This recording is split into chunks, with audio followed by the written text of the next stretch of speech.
Hello everyone. Before we start, make sure to like and subscribe to the channel, and leave a comment with where you're from and what time you're watching. That way, YouTube will keep showing you stories just like this one. Now, let's begin. Grandma Eloise passed away on a Friday morning in April 2024, and by Sunday afternoon, I found myself sitting cross-legged on the floor of her bedroom closet, surrounded by decades of her life packed into cardboard boxes. My mother had asked me to help sort through everything since she could barely step into the house without breaking down. At 26, fresh out of a failed engagement and temporarily crashing at my parents' place in rural Virginia, I had nothing but time on my hands. Grandma and I had always been close, the kind of close where she would call me her little co-conspirator whenever we snuck extra dessert before dinner. She lived alone in that old farmhouse for 11 years after Grandpa Harold died, refusing to move despite everyone's concerns. The house smelled like her lavender hand cream and old books, and going through her things felt like reading her diary without permission. I expected to find old recipes, maybe some love letters from Grandpa, perhaps photographs from her years as a schoolteacher. What I did not expect was for my entire understanding of who she was to collapse within the span of a single afternoon. The first few boxes contained exactly what you would imagine.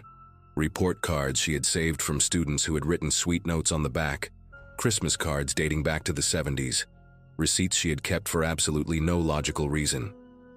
I was actually smiling, shaking my head at how she had hoarded rubber bands in a mason jar, like they were precious gems. Then I pulled out a shoebox from the very back of her closet, hidden behind a stack of quilts she had sewn herself. It was heavier than it should have been, and the lid was secured with a thick rubber band that had nearly fused to the cardboard. When I finally pried it open, I found a bundle of documents wrapped in a faded silk scarf, the kind with hand-rolled edges that women wore in old Hollywood movies. There was a marriage certificate on top, yellowed and brittle, dated June 1961. The bride's name was Eloise Marie Compton, my grandmother's maiden name.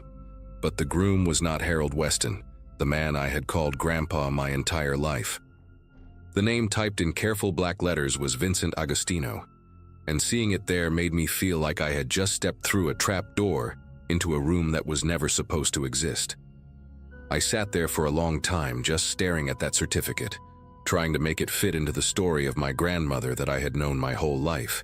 She married Grandpa Harold in 1965. I knew that because their anniversary was always a big deal, always celebrated with her famous lemon cake and too many candles. But this certificate said she had been married 4 years before that, to a man none of us had ever heard of. I carefully unfolded the other documents in the bundle, my fingers leaving smudges on paper that had not been touched in decades. There were photographs, small square ones with scalloped edges, the kind they used to take at photo booths.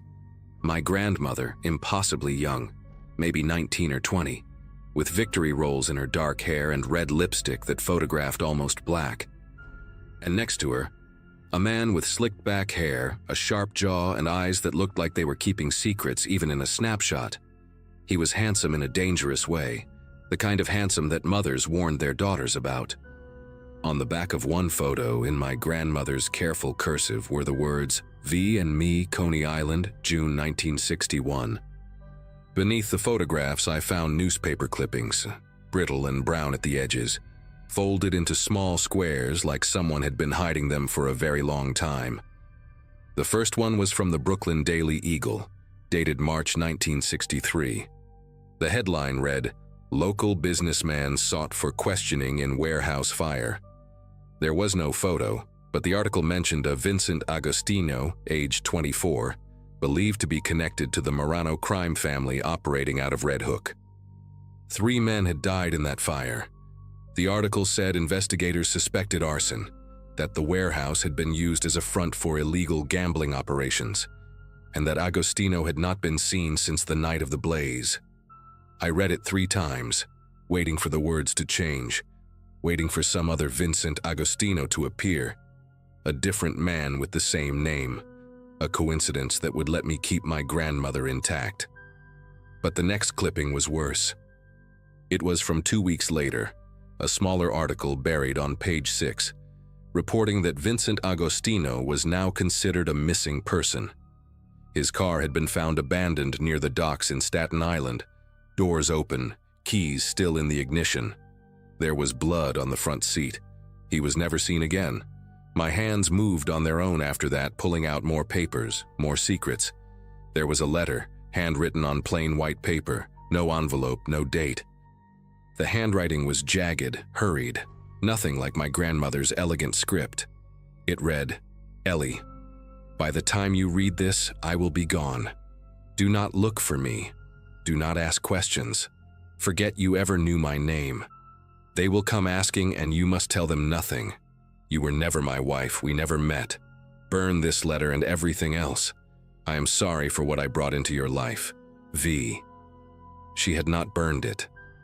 She had kept it for over 60 years, tucked away in this shoebox along with her marriage certificate and those photographs and those terrible newspaper clippings.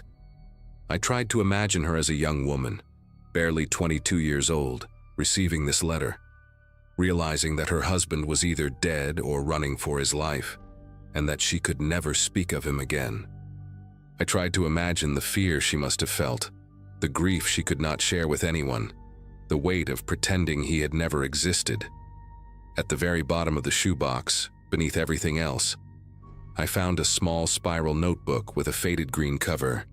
It was a diary of sorts, though not quite, more like scattered notes written in my grandmother's handwriting at different times over many years. The first entry was dated April 1963, just weeks after Vincent disappeared. Men came to the apartment today, 2 of them. They asked about V. I told them I did not know anyone by that name. They did not believe me. One of them grabbed my wrist hard enough to leave bruises. They said they would be back. I turned the page with shaking fingers. May 1963, moved to Virginia. Changed my name back to Compton. Told everyone I was a widow, that my husband died in Korea. No one questions a war widow. The entries continued, sparse but devastating. In 1965, she wrote about meeting Harold, a kind man who worked at the post office and brought her flowers every Sunday. In 1967, she wrote about their wedding, about how happy she was, about how she had finally started to feel safe. But then, in 1971, another entry. A man came to the school today, said he was looking for an old friend named Ellie Agostino. I told him there was no one here by that name. He smiled at me before he left. He knew. They still know. I kept reading, unable to stop, each entry pulling me deeper into a life I never knew existed. The entries were not frequent. Sometimes years would pass between them, but they painted a picture of constant, quiet terror. In 1978, she wrote about a black sedan that parked outside their house for 3 days straight before finally driving away. She never told Harold. In 1985, when my mother was a teenager, someone broke into their car and rifled through the glove compartment, but took nothing of value. They were looking for something, my grandmother wrote, or sending a message. I do not know which is worse. In 1993, she received a sympathy card in the mail after her own mother's funeral. It was unsigned, postmarked from Brooklyn, and inside someone had written only, "Our condolences to the Agostino family." She kept that card too, pressed between the pages of the notebook like a dried flower, a reminder of a threat that never quite went away. I realized then that my grandmother had spent her entire adult life looking over her shoulder, waiting for the past to finally catch up with her. The last entry in the notebook was dated just 3 years ago, in 2022. My grandmother's handwriting had grown shaky by then, the letters wobbly and uneven in a way that made my chest ache. I am 83 years old and I still check the locks twice every night. I still look at every unfamiliar car that drives down our road. Harold has been gone for over a decade now, and I am alone with this secret, the way I always knew I would be. Sometimes I think about telling the children, about leaving this box for them to find after I'm gone. But what good would it do? The men who killed Vincent are probably dead themselves by now. The Moranos are gone, broken up by the FBI in the 80s. There is no one left to be afraid of. And yet, I am still afraid.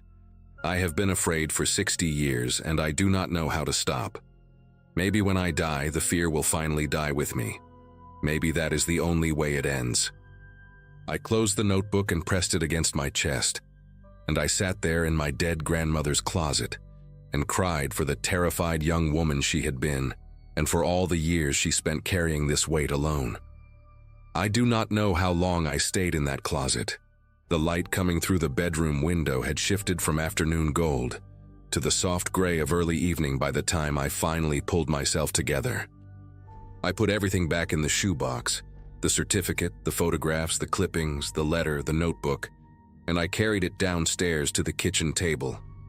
My mother was coming back the next morning to continue sorting through things, and I had a decision to make. Did I tell her? Did I show her this box and watch her entire understanding of her own mother collapse the way mine had? Grandma Eloise had kept this secret for over 60 years. She had protected her family from this knowledge, had borne the weight of it alone so that they would never have to be afraid the way she was afraid. Part of me wanted to honor that sacrifice, to take this box out to the backyard and burn it the way Vincent had asked her to do all those years ago. But another part of me, a louder part, needed to know more. I needed to understand what had really happened to Vincent Agostino, and whether the threat my grandmother feared her whole life had ever been real at all.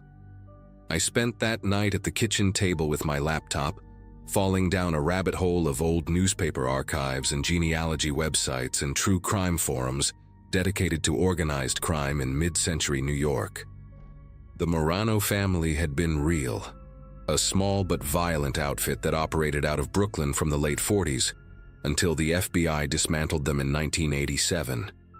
They were known for gambling, loan sharking, and arson for hire. Vincent Agostino's name appeared in a few digitized court documents from the era, listed as a known associate, but never formally charged with anything. His disappearance in March 1963 was mentioned in a true crime book about unsolved mob murders that someone had excerpted on a forum. The author speculated that Vincent had either been killed by the Maranos for skimming money, or that he had been an informant who was eliminated before he could testify. Either way, his body was never found. There was no closure, no resolution, just a young man who walked into the fog of history and never came back. And my grandmother, barely out of her teens, had been married to him for less than 2 years before he vanished. She had spent the rest of her life waiting for the people who killed him to come for her too. Around 2 in the morning, I found something that made me sit back in my chair and stare at the screen for a long time. It was a photograph in a digitized FBI file from the Marano investigation, released decades later under the Freedom of Information Act. The image was grainy, black and white, showing a group of men standing outside a social club in Red Hook sometime in the early 60s. Most of the faces were labeled with names I did not recognize, soldiers and associates long dead or imprisoned. But in the corner of the frame, partially cut off, was a young man in a dark coat looking directly at the camera. The label beneath him read, V. Agostino, unconfirmed. I zoomed in as much as the resolution would allow, and even through the blur of age and pixels, I recognized the sharp jaw, the slicked back hair, those eyes that seemed to be keeping secrets. It was him. It was really him. My grandmother had married that man, had shared a bed with him, had probably loved him in the desperate way young people love before they understand what love costs. And he had walked away from her into a world of violence and shadows and never come back. I decided that night to keep the shoebox. I did not burn it, and I did not show it to my mother. Not right away, at least. Instead, I put it in the trunk of my car and drove back to my parents' house, and I spent the next few weeks trying to figure out what to do with the weight of what I had learned. Eventually, I did tell my mother. I waited until a quiet Sunday afternoon when my father was out golfing, and I sat her down at the kitchen table and opened the box in front of her.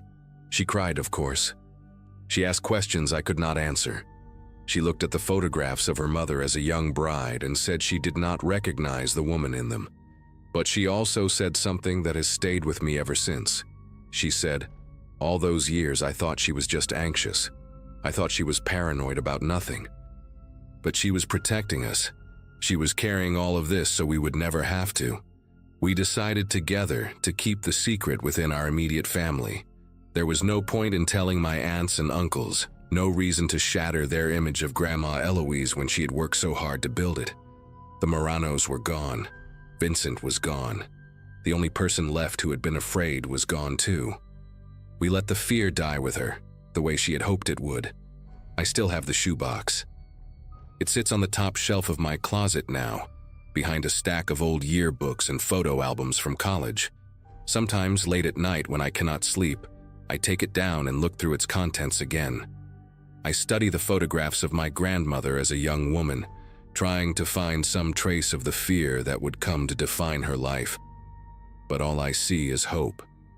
She looks so impossibly young in those pictures, so full of the belief that love can conquer anything. She did not know yet what Vincent was, or what he would bring into her life. She did not know that she would spend the next 6 decades checking locks and watching cars and flinching at unexpected knocks on the door. I think about her often now, not the grandmother I knew with her lemon cake and her lavender hand cream, but the frightened young woman who reinvented herself completely just to survive. She built a whole life out of silence and secrets, and she did it so well that none of us ever suspected a thing. I do not know if that makes her brave or tragic or both. But I know this: she loved us enough to carry this burden alone, and she was strong enough to never let it break her. That is the woman I choose to remember. That is the grandmother I will always love.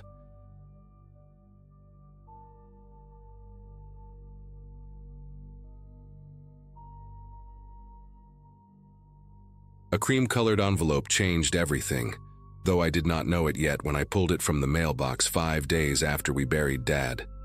March 2017 had been the worst month of my life up to that point. My father died of a heart attack in his recliner, alone in the Rochester apartment where he raised my sister and me after our mother walked out.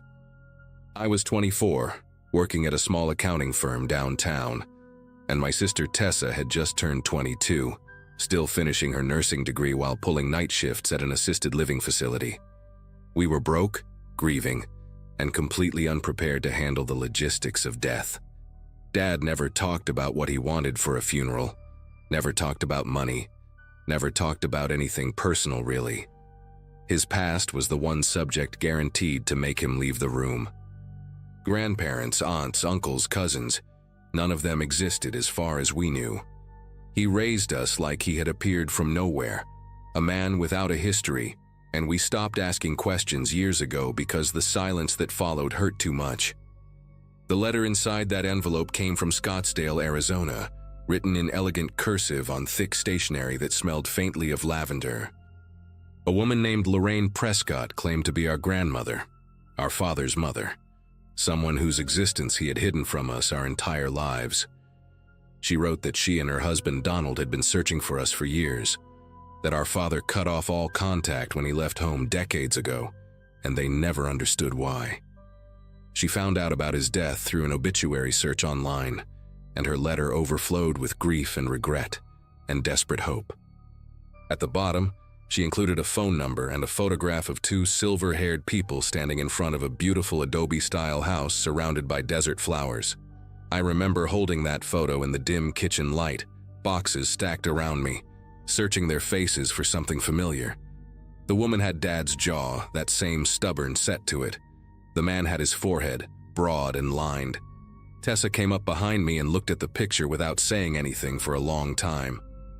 We had family out there, real family, and they wanted to know us. Tessa was the one who called them first. She always had more courage than me, more willingness to take risks, and I think the grief made her hungry for connection in a way I did not fully understand at the time. Lorraine answered on the second ring and immediately started crying, this soft, broken sound that made my sister tear up too. They talked for almost an hour that first night, while I sat on the couch pretending to sort through old bills.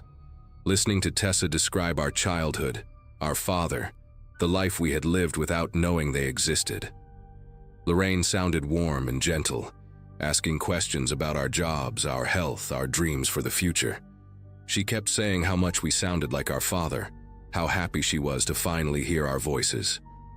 By the time Tessa hung up, she was convinced these were good people who had been wronged by a son who refused to forgive whatever happened between them. I wanted to believe it too.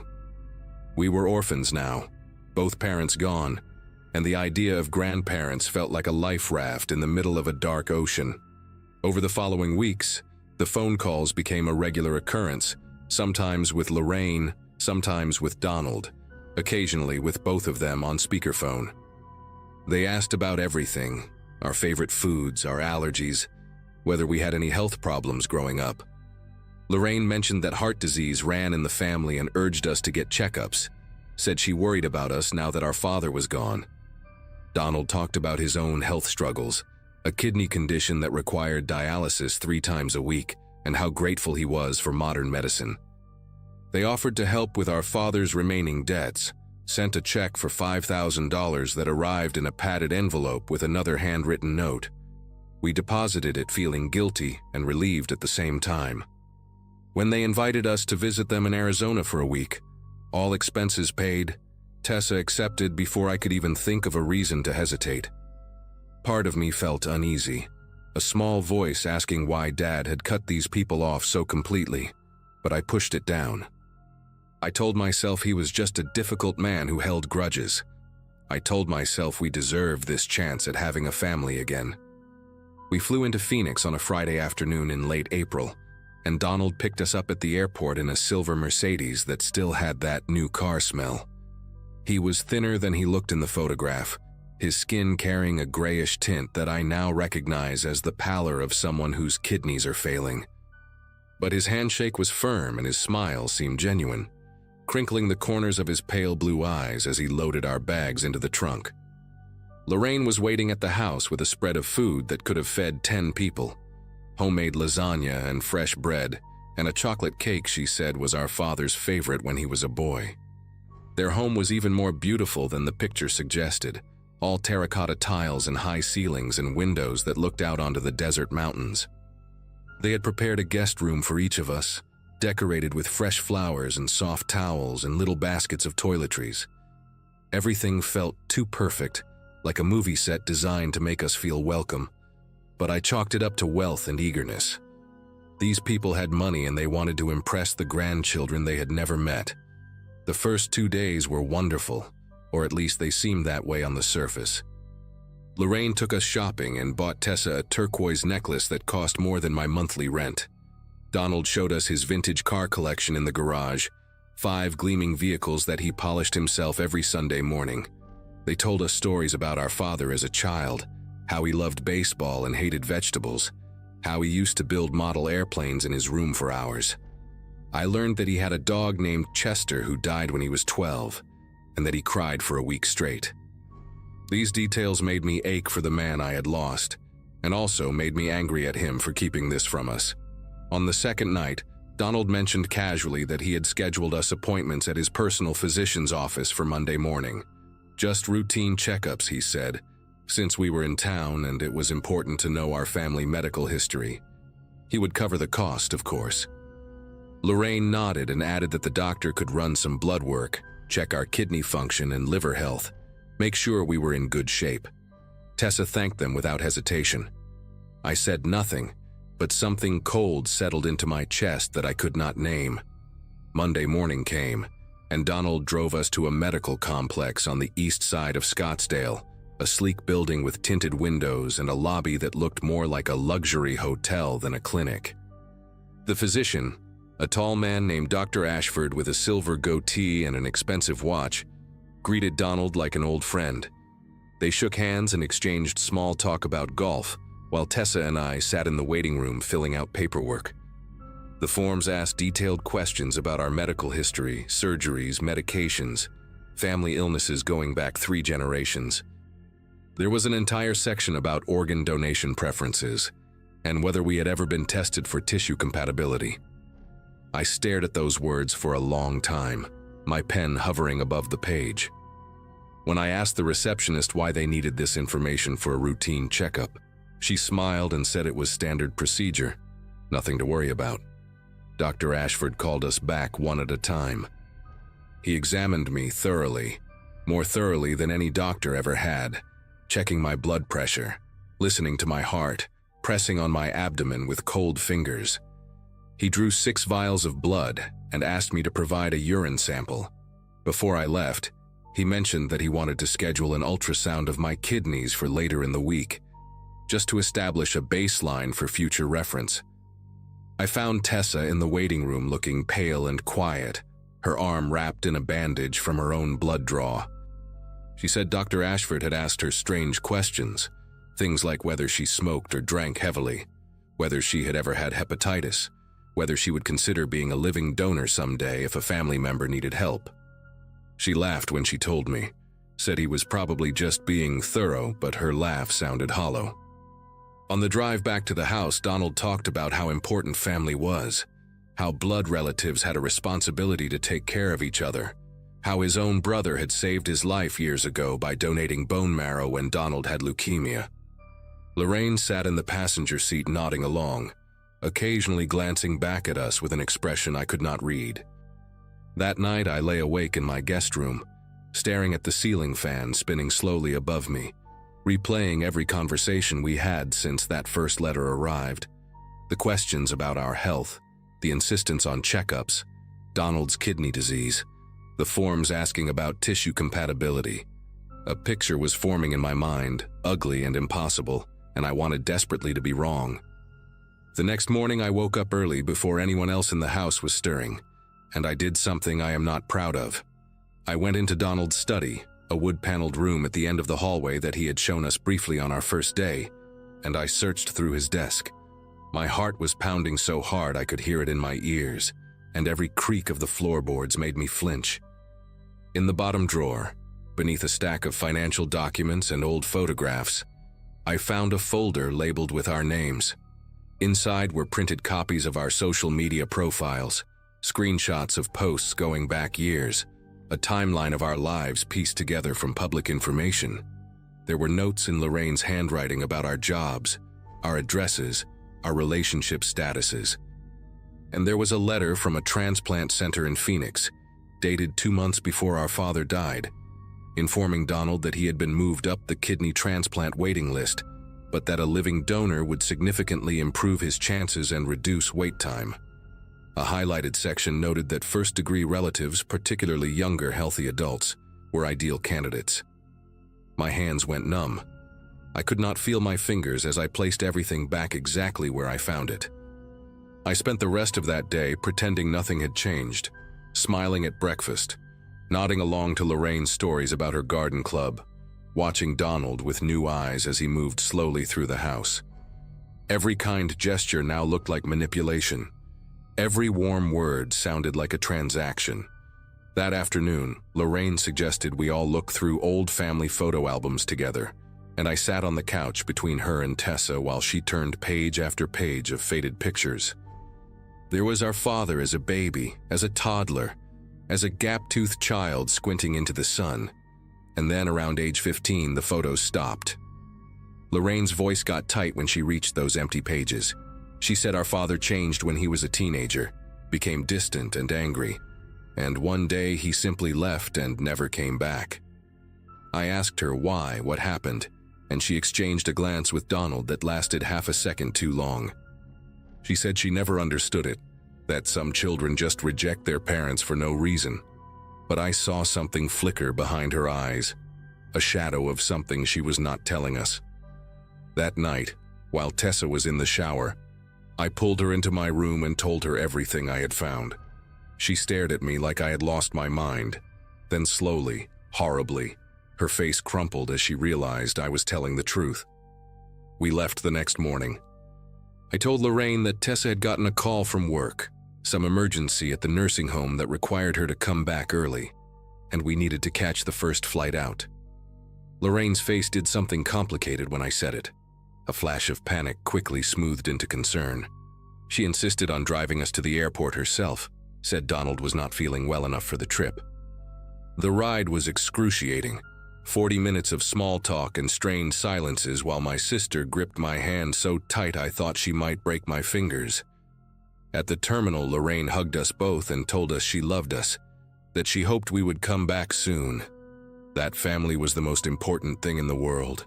Her perfume smelled like lavender, the same scent from that first letter, and it made my stomach turn. As we walked through the sliding doors into the airport, I glanced back and saw her standing by the car, watching us with an expression that haunts me still. It was not sadness or disappointment. It was calculation, the look of someone already planning their next move. We did not speak until we were past security, and then Tessa started crying and could not stop for the entire flight home. We never went back to Arizona. We never answered another phone call from that Scottsdale number. Lorraine sent letters for months afterward, each one more desperate than the last, talking about how much they missed us, how Donald's health was declining, how they just wanted to help and be part of our lives. One letter mentioned that Dr. Ashford had called with our test results and wanted to discuss them with us urgently. Another included a check for $10,000 and a note saying it was an early inheritance, no strings attached. We tore up the checks and burned the letters in the backyard of our father's old apartment, watching the paper curl and blacken in a metal trash can. Tessa and I talk about it sometimes, late at night when neither of us can sleep, trying to understand what kind of people would hunt down their estranged grandchildren to harvest their organs. We think about our father, 15 years old, somehow discovering what his parents were capable of and running as far as he could. We understand now why he never talked about his past, why he raised us like a man with no history. He was protecting us the only way he knew how. I still wonder if Donald ever got his kidney, if some other desperate relative or stranger saved his life. I wonder if Lorraine is still out there, searching obituaries for other family members, other potential donors. Some nights I dream about that house in the desert, those terracotta tiles and high ceilings, and I wake up feeling like I escaped something I will never fully understand. My father saved us twice, once by running away and once by dying before they could reach us through him. I wish I could thank him for that. I wish I could tell him I finally understand.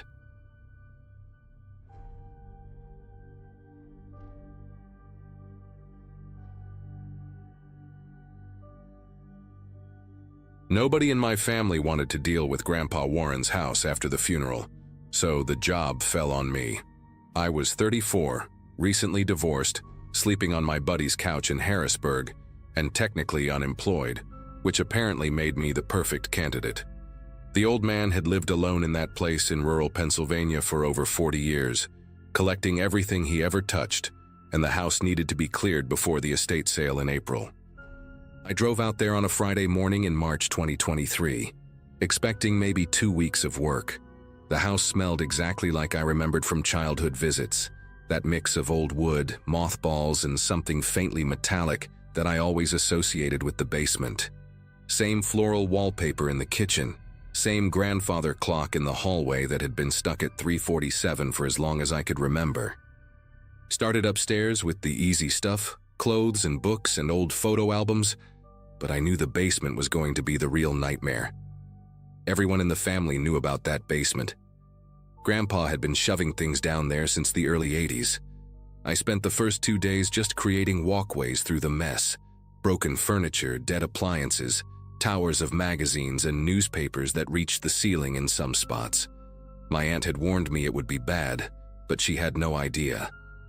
By Wednesday afternoon, I finally made it to the far end of the basement, past the ancient furnace that groaned every time the heat kicked on. That is when I noticed something strange. A section of the back wall, maybe 6 feet wide, was completely blocked off by a heavy canvas tarp and a stack of wooden crates. When I dragged the crates aside, there was a door behind them.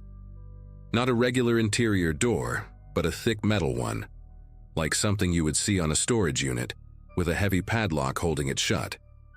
The lock was old but solid, no rust on it at all, which meant someone had been maintaining it. I went upstairs and searched through Grandpa's desk for almost an hour before I found a small brass key in an envelope. The envelope just said, "Storage," in his careful handwriting. I remember my palms were damp when I fitted the key into that lock. I figured it was probably valuables, maybe some antiques or cash he did not trust the banks with. I had no idea what I was about to walk into. The door swung open easier than I expected, and the smell hit me first. Not rot or mold, but something clinical, like rubbing alcohol mixed with old paper. I used my phone flashlight to find a pull chain, and when the bare bulb flickered on, I saw a room about the size of a single-car garage. The walls were lined with metal shelving units, the industrial kind you see in warehouses, and every shelf was packed with boxes. Cardboard file boxes, the type you buy at office supply stores, each one with a white label on the front. The labels had dates on them. That was the first thing I noticed. Dates going back decades: 1987, 1991, 1994, 2003, 2011. They were not in order, just scattered across the shelves, but there had to be at least 30 or 40 boxes in there. In the center of the room was a wooden desk with an old lamp on it, the kind with the green glass shade, and a chair that looked like it had been sat in thousands of times. The seat cushion was worn down to almost nothing. I stood in that doorway for a long time, just trying to understand what I was looking at. My first thought was that Grandpa had been running some kind of side business, maybe tax stuff, or legal documents for people in town. That would have made sense. That would have been fine. I pulled down the first box I could reach, the one labeled 1994, and set it on the desk. Inside were file folders, maybe a dozen of them, each one thick with papers. I opened the first folder and found newspaper clippings. They were yellow and brittle, carefully cut out and preserved in plastic sleeves. The headlines made my throat tighten. Woman found dead near creek, no suspects.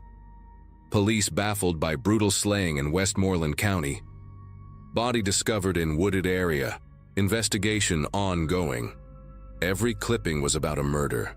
Unsolved murders.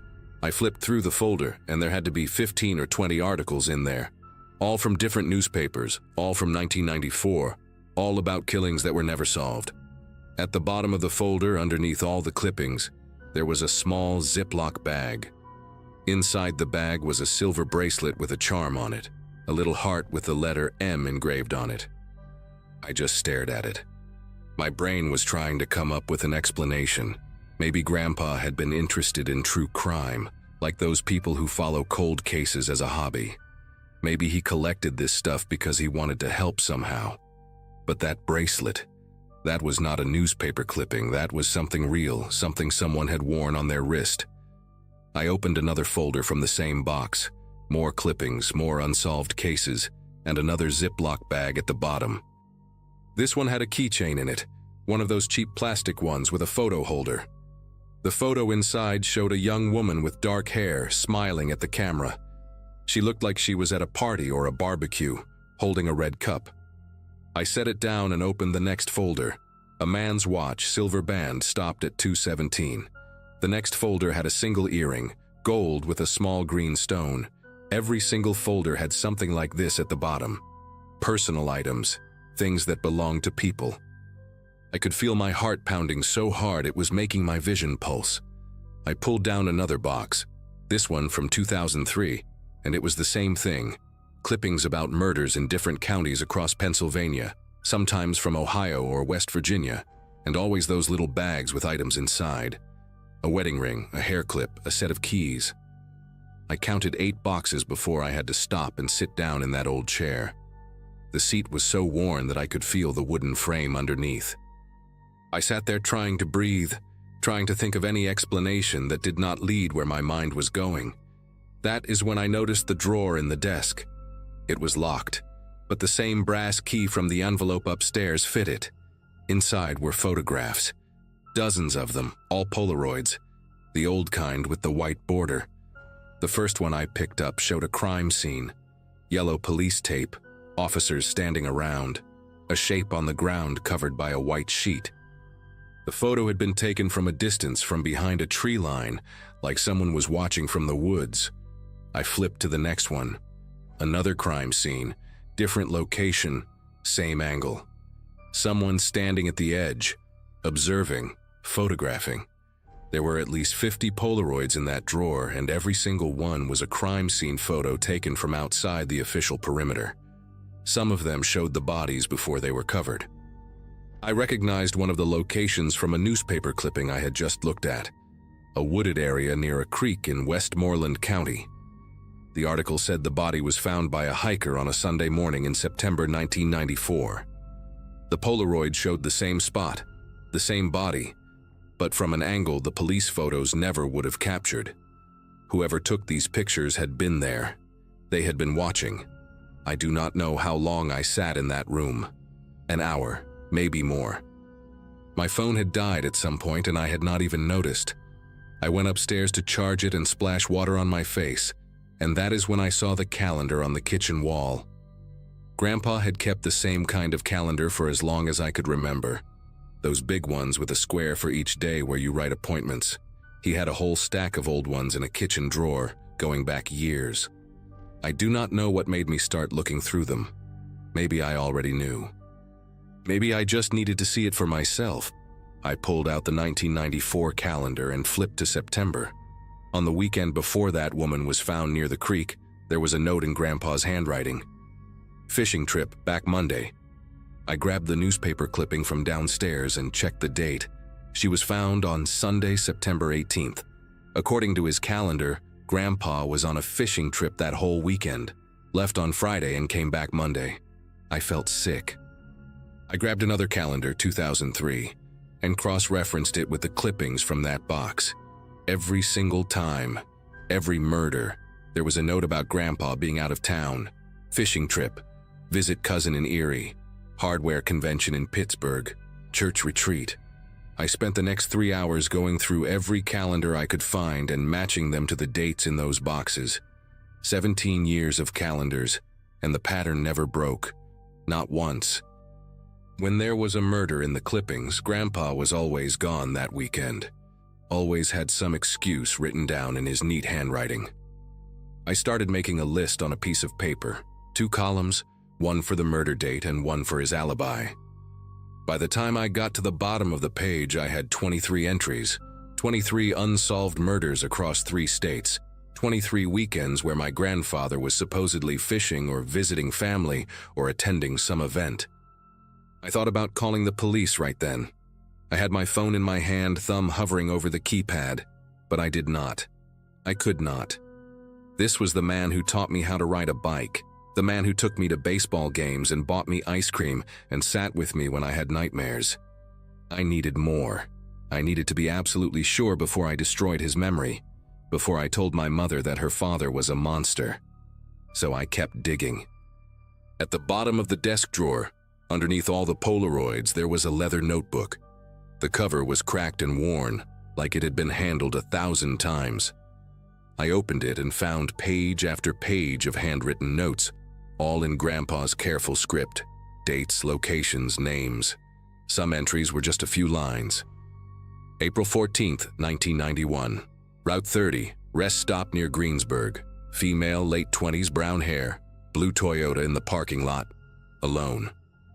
Other entries were longer, more detailed. Physical descriptions, habits, what time someone left work or went jogging or walked their dog.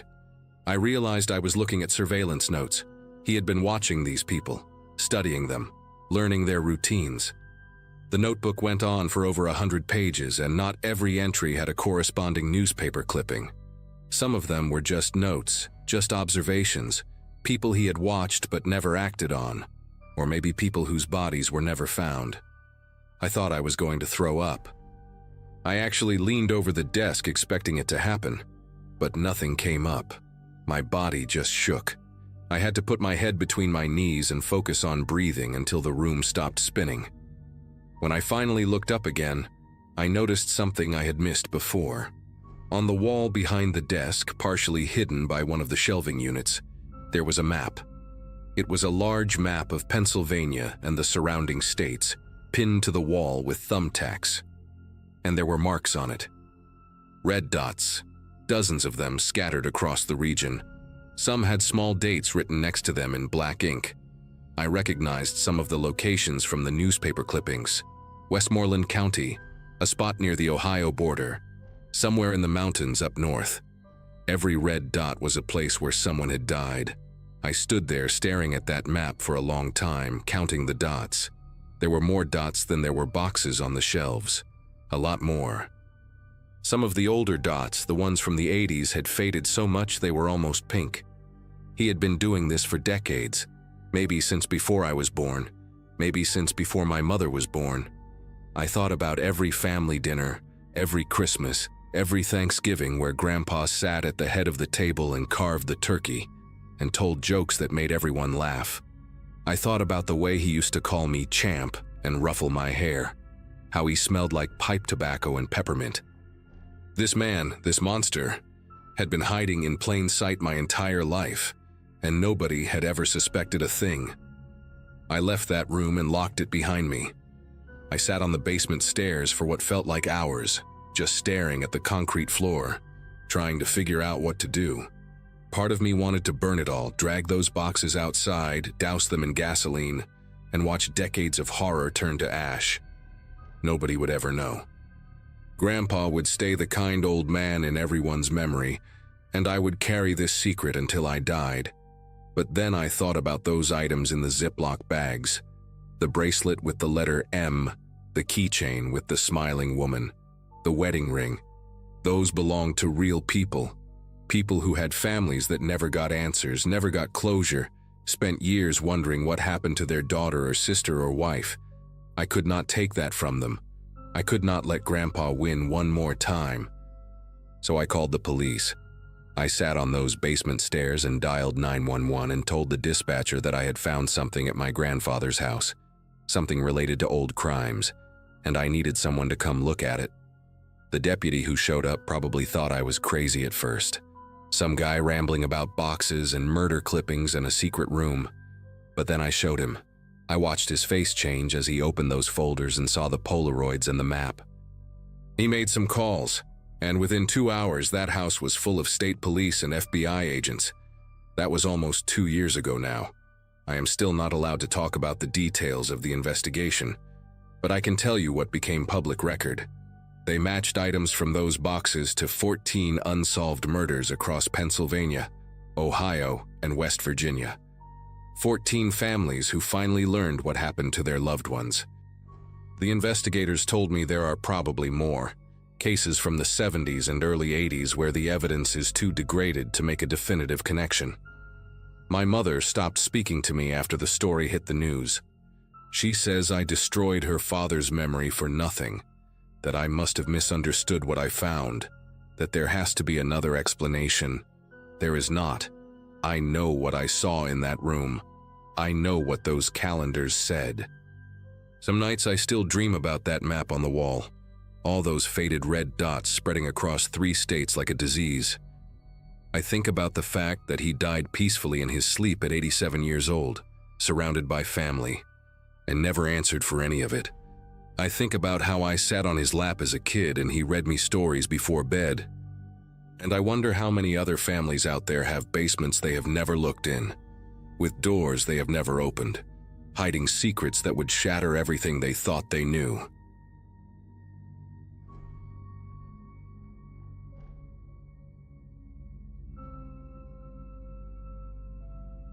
Hospital rooms have a particular silence that sits heavy in the air, different from any other kind of quiet I have ever experienced. I learned that during my years as a nurse at St. Catherine Memorial in Harrisburg, Pennsylvania, but nothing prepared me for how that silence would feel when it was my own grandmother lying in the bed. October 2017 was supposed to be a good month for me. I had just gotten engaged to my college sweetheart, we were planning a spring wedding, and life seemed to be falling into place the way everyone always promised it would. Then my mother called at 6 in the morning on a Tuesday, her voice cracking, as she told me that Nana Ruth had collapsed in her kitchen, and the doctors were saying she might not have much time left. I drove 3 hours through rain so heavy I could barely see the road, my knuckles white against the steering wheel, praying to a God I was not sure I believed in anymore. By the time I arrived, She had already slipped into that halfway state between consciousness and whatever comes next. Her eyes closed and her breathing shallow and labored. Nana Ruth was 87 years old, and until that Tuesday morning, she had seemed invincible to me. She still lived alone in the same farmhouse where she had raised my mother, still tended her vegetable garden every spring, still made her famous apple butter every fall, and sent jars of it to everyone in the family. I had graduated nursing school when I was 23, young and idealistic, convinced that understanding the mechanics of death would somehow make it easier to face. Sitting beside her bed that Wednesday, holding her hand while my parents took turns pacing the hallway and making phone calls, I realized how wrong I had been. Her skin felt like tissue paper, thin and dry and fragile in a way that made my throat tighten every time I looked at her. She had been mumbling in her sleep all morning, fragments of sentences that made no sense, names I did not recognize, what sounded like apologies directed at people who were not in the room. I thought it was just the medication, or the confusion that often comes at the end, until her fingers suddenly curled around mine with surprising strength and her eyes snapped open. She looked directly at me, and for a moment she was completely lucid, completely present, and completely terrified.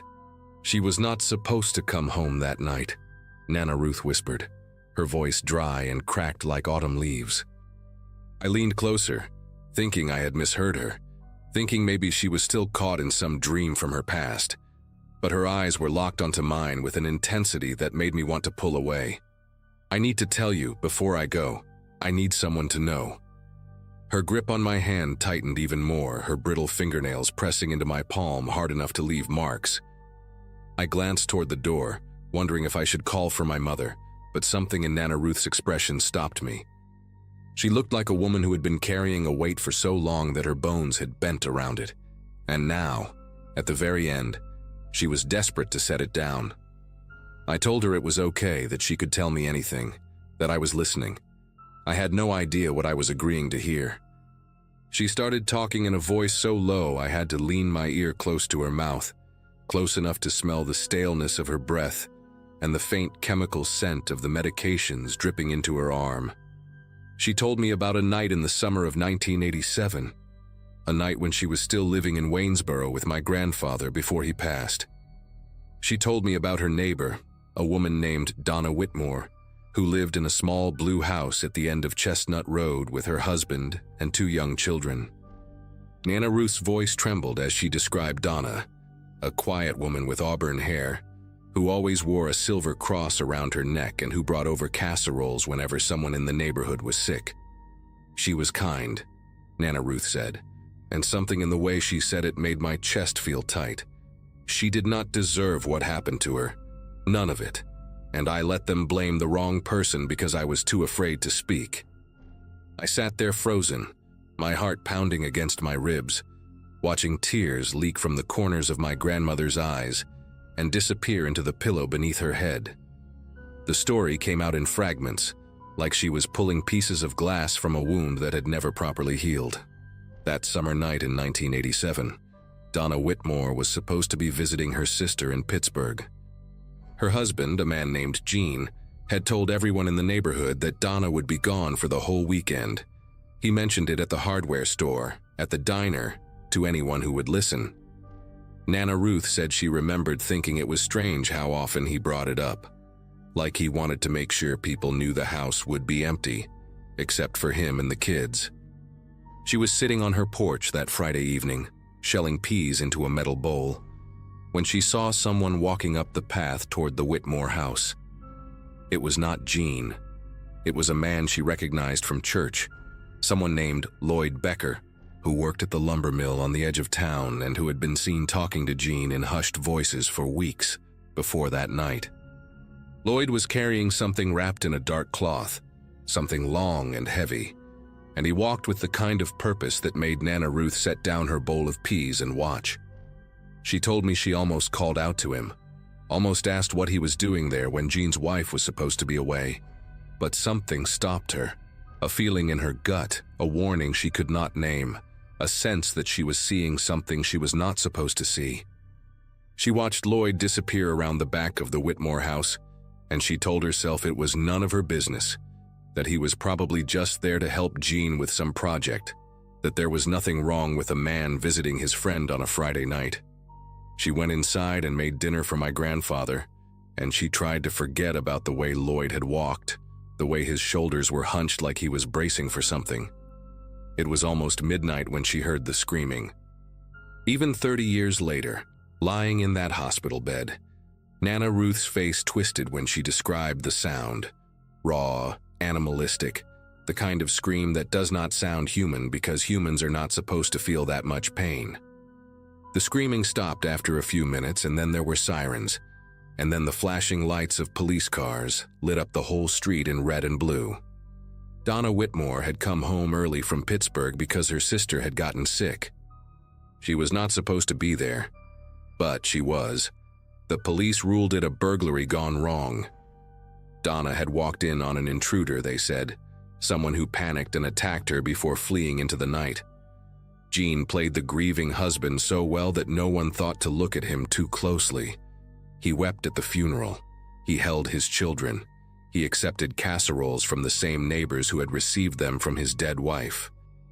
But there was a man who lived 2 streets over, a drifter named Terence Gould, who had been in town for only a few months, doing odd jobs and sleeping in a room above the old feed store. Terence had a record: petty theft, a bar fight that landed him 6 months in county jail, and he had no alibi for that Friday night because he had been drinking alone in his room. The police found a pawn ticket in his pocket for a silver necklace with a cross pendant, and that was enough. Terence Gould was arrested, tried, and convicted of Donna Whitmore's murder within 8 months. He died in prison in 2003, still swearing he was innocent, still claiming he had bought that necklace from a man he met outside a bar and had no idea where it really came from. Nana Ruth's voice broke when she told me why she never said anything. Lloyd Becker was her brother. Her younger brother, the baby of the family, the one she had helped raise after their mother died when Lloyd was only 6 years old. She had watched him take his first steps, taught him to read, protected him from their father's temper when the old man came home drunk and looking for someone to hit. Lloyd was not a good man. She knew that, she had always known that. But he was her blood, and when the police came knocking on doors asking if anyone had seen anything unusual that night, she told them no. She said she had been inside all evening, that she had not looked out her window, that she had not seen Lloyd walking toward the Whitmore house with something heavy in his hands. She lied to protect the boy she had raised, and in doing so, she condemned an innocent man to die behind bars for a crime he did not commit. "I have carried it every day since," she whispered, her voice barely audible now, her grip on my hand weakening. "Every single day, and now I am going to meet my Maker, and I do not know if he will forgive me. But I needed you to know. Someone had to know the truth." She died less than an hour later, slipping away so quietly that I almost missed it. One moment she was breathing, shallow and labored, and the next moment, she simply was not. I sat there holding her hand long after it went cold, unable to move, unable to process what she had told me. My mother came back into the room with 2 cups of coffee and found me like that, staring at Nana Ruth's face, tears streaming down my cheeks without me even realizing I was crying. I did not tell her what I had heard. I did not tell anyone.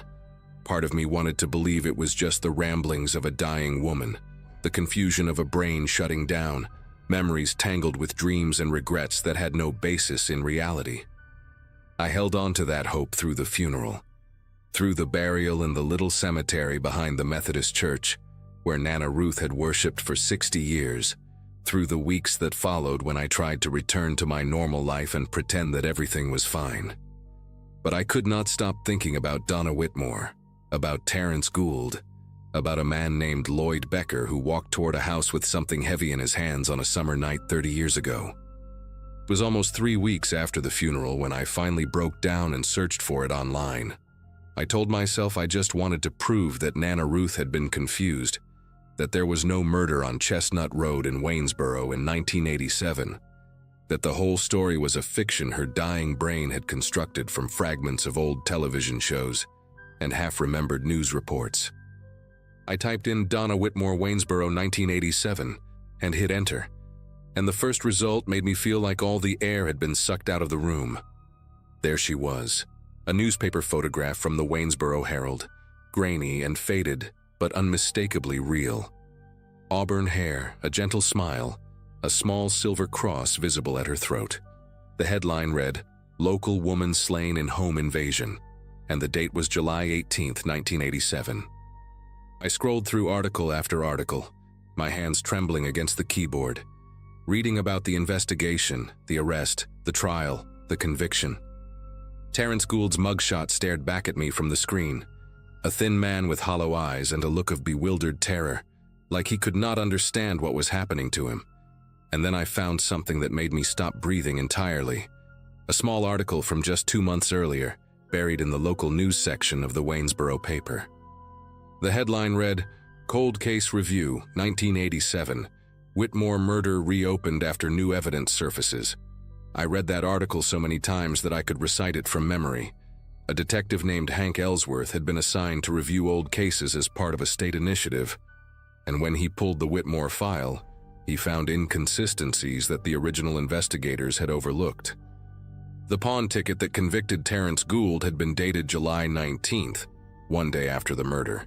But the pawnshop owner's records showed he had not opened until noon that day, and witnesses placed Terrence passed out drunk in his room above the feed store until well past 2 in the afternoon. There was no way he could have pawned that necklace in the window of time the prosecution claimed. More troubling still, Detective Ellsworth had found notes in the original case file suggesting that another neighbor had mentioned seeing someone near the Whitmore house that night, a man who did not match Terrence Gould's description at all. That lead was never followed up. The neighbor who made the statement had died in 1994, but her name was still there in the file, written in faded blue ink on a yellowed piece of paper. Her name was Ruth Becker, my grandmother. She had told the police something after all, something that contradicted her later testimony, and someone had buried it. I spent the next week barely sleeping, barely eating, reading everything I could find about the case and about the people involved. Gene Whitmore had remarried in 1991 and moved to Florida, where he died of a heart attack in 2008. Lloyd Becker, my great-uncle, a man I had never met, whose name I had never even heard until Nana Ruth whispered it in that hospital room, had left Waynesboro shortly after the trial and spent the rest of his life drifting between small towns in the Midwest. He died alone in a motel room in Iowa in 2012. Liver failure, no family at the funeral. The only people still alive who might know the truth were Donna's 2 children, now grown adults with families of their own, and they had apparently been the ones pushing for the case to be reopened. I found an interview with the daughter, a woman named Catherine who was 6 years old when her mother was killed. She said she had spent her whole life believing Terrence Gould was the monster who destroyed her family, but now she was not so sure. She said she remembered things from that night, fragments that did not make sense, images of her father talking to a man in their backyard while her mother was supposed to be in Pittsburgh. She was too young to understand what she was seeing, but the memory never left her. I called Detective Ellsworth on a Monday morning in November, sitting in my car in the parking lot of the hospital where I worked because I could not bring myself to make that call from inside my apartment. My voice was shaking when I told him who I was and what I knew, and there was a long silence on the other end of the line before he asked me to come to the station and give a formal statement. I drove to Waynesboro that same afternoon, 3 hours through the same route I had taken to see my grandmother die, and I sat in a small gray room with fluorescent lights and told a stranger everything Nana Ruth had told me. I showed him the notes I had written in the days after her death, every detail I could remember, every name and every description. He listened without interrupting, his face completely unreadable, and when I finished he thanked me and said they would be in touch. I walked out of that station feeling hollowed out, like I had left something essential behind in that room.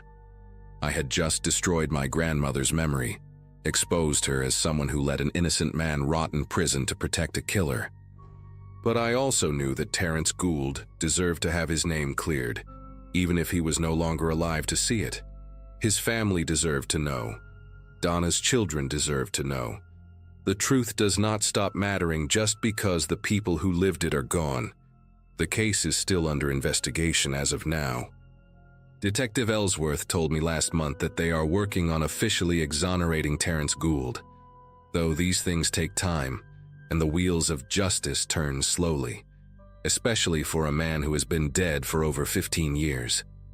I never told my mother what Nana Ruth confessed to me, and I do not know if I ever will. Some truths are too heavy to share with people who love the person being accused, and my mother worshipped her mother the way I once did. I think about Nana Ruth every day now, not the woman who made apple butter and taught me to bake pies, but the woman who sat on her porch and watched a man walk toward a murder and did nothing to stop it. I think about how she lived with that secret for 30 years, how she went to church every Sunday and prayed to a God she believed was watching, how she held that weight until it finally crushed her. I do not know if I can forgive her. I do not know if anyone can. But I know that she wanted the truth to come out, even if she was too afraid to be the one who told it. In the end, that was why she told me. She knew I would not be able to stay silent. She knew I would do what she never could. And maybe that was her way of making amends, passing the burden to someone strong enough to carry it into the light. I just wish she had done it 30 years sooner, before Terrence Gould died alone in a prison cell for a crime he did not commit, still waiting for someone to believe him.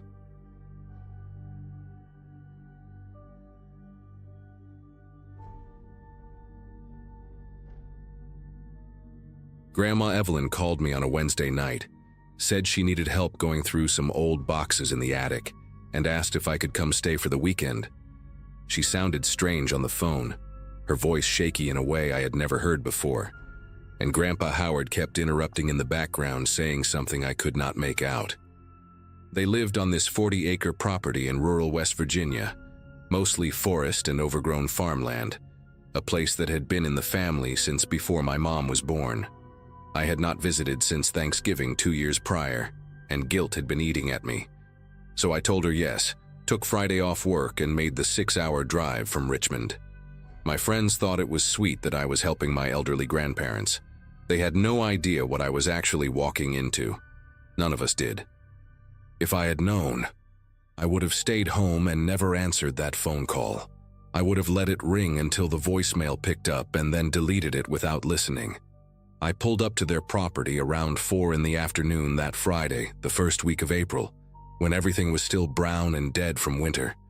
The driveway was nearly a quarter mile of gravel that had mostly turned to mud, and my car struggled through the deeper spots. Grandma was waiting on the porch when I got there, wrapped in a thick cardigan even though it was not that cold, and she looked smaller than I remembered. Grandpa stayed inside watching some game show on the old television, barely acknowledged me when I walked through the door with my overnight bag. There was this tension in the house that I picked up on immediately, little looks between them when they thought I was not paying attention. Grandma would start to say something and then catch herself, change the subject to something mundane like the weather or what she was making for dinner. I figured they were just getting old, maybe having some health issues they did not want to worry me about. But it was more than that. Something was wrong in that house, something neither of them wanted to talk about. And I spent that whole first evening trying to figure out what it was. Saturday morning I woke up early, around 6, because I heard the back door slam shut. I looked out the window of the guest bedroom and saw Grandpa walking toward the tree line at the edge of their property, carrying a plastic grocery bag in one hand. He moved faster than I had seen him move in years, with purpose, like he had somewhere to be. I thought maybe he was going to feed some stray cats or check on something in the old barn, so I did not think much of it and went back to bed for another hour. When I came downstairs for breakfast, he was already back, sitting at the kitchen table with coffee like nothing had happened. Grandma made scrambled eggs and toast, and we talked about normal things, my job, my apartment, whether I was seeing anyone. But I noticed the grocery bag was gone, and when I casually asked Grandpa what he had been doing outside so early, he just said he was checking the property line for fallen branches. Grandma's fork stopped halfway to her mouth for just a second, then she kept eating like everything was fine. That was the first real lie I caught them in, and it made me curious about what else they were hiding. After breakfast, Grandma asked if I wanted to take a walk around the property, get some fresh air before we started on the attic boxes. I said sure, thinking it might be nice to stretch my legs after the long drive. We walked past the old chicken coop that had not housed chickens in decades, past the collapsing barn with the rusted tractor inside, and toward the edge of the woods. Grandma pointed out different trees she remembered from her childhood, told me stories about playing in these woods when she was a girl. But I noticed she kept steering us away from a certain direction, always finding a reason to turn left instead of right, to circle back toward the house. At one point I saw what looked like a worn path cutting through the underbrush, heading deeper into the forest, and I asked her where it led. She got quiet for a moment, then said it was just an old hunting trail that did not go anywhere anymore. Her voice was tight when she said it, and she would not meet my eyes. That path was clearly still being used, the vegetation trampled down, fresh boot prints visible in the mud. Someone had walked that trail recently, and Grandma did not want me to know about it. That afternoon, while my grandparents were napping, I decided to follow the trail myself. I told myself I was just curious. Maybe there was an old shed or something interesting back there, nothing to worry about. I put on my hiking boots and headed into the woods, following the worn path through the trees. The forest was dense, mostly oak and pine, and the further I walked, the quieter everything got. No birds singing, no squirrels running through the branches, just my footsteps crunching on dead leaves. After about 10 minutes, the trail opened up into a small clearing, and that is when I saw the well.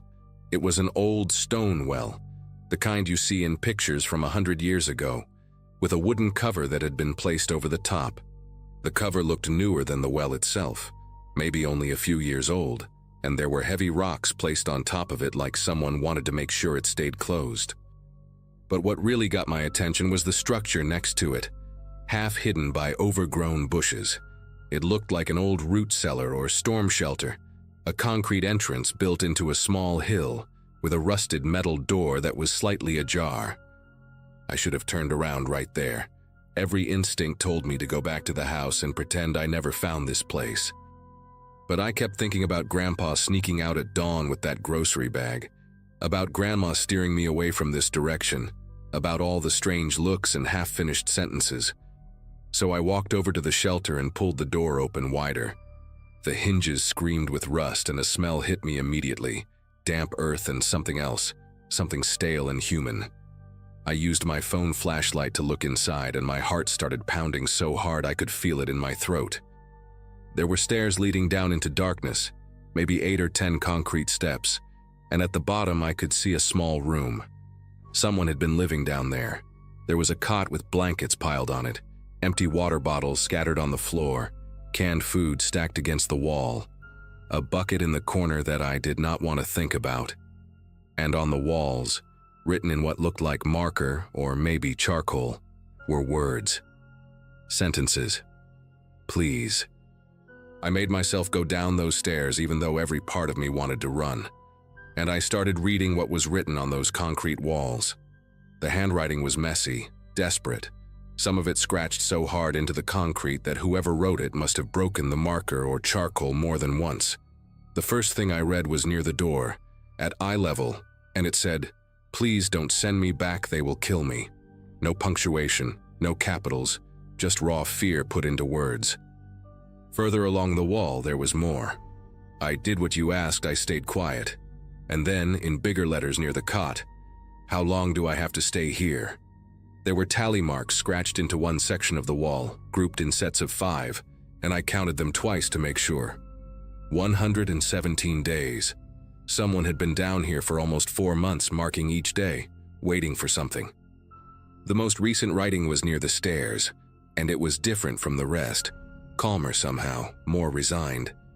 It just said, "They are good people, they are trying to help me, I know that now."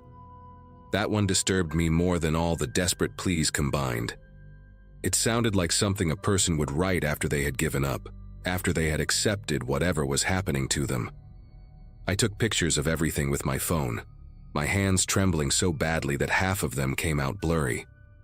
I searched the rest of the shelter, looking for anything that might tell me who had been kept down here. Under the cot, I found a small pile of clothes, a worn flannel shirt and jeans that looked like they belonged to a man, maybe medium build. There was a paperback book with the cover torn off, some kind of thriller from what I could tell, with pages dog-eared throughout. In the corner behind the food cans, I found a wallet. It was old, the leather cracked and faded, and inside there was no money, no credit cards, just a West Virginia driver's license. The photo showed a man in his 30s, thin face, dark hair, tired eyes.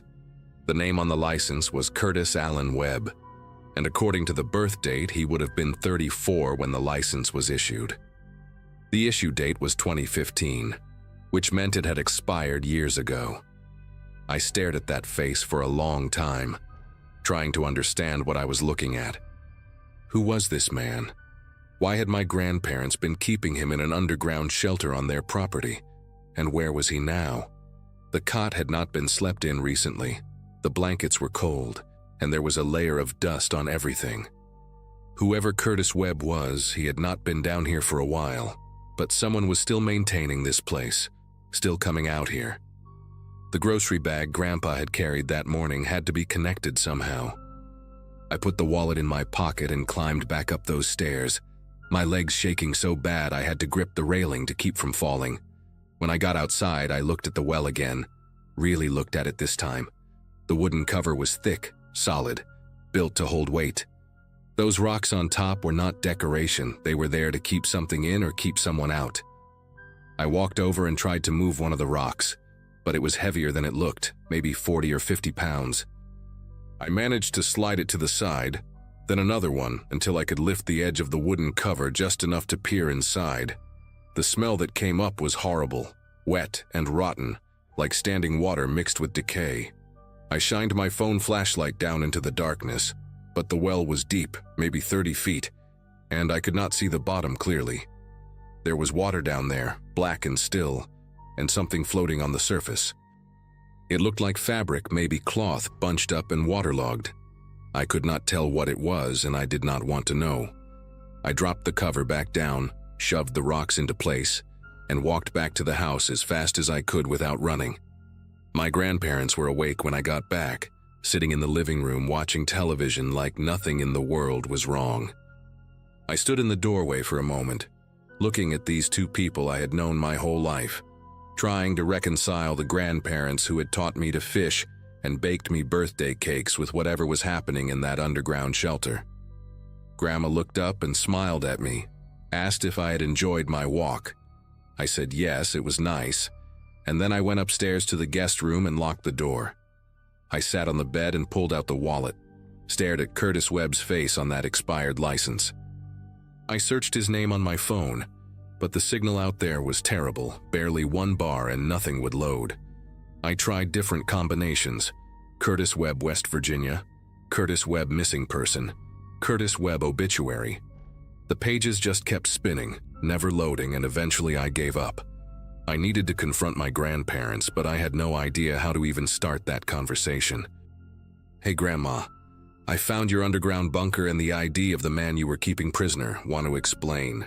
It sounded insane even in my own head, but I could not just pretend I had not seen what I saw. That shelter, those desperate words on the walls, the thing floating in the well. Something terrible had happened on this property, and my grandparents were at the center of it.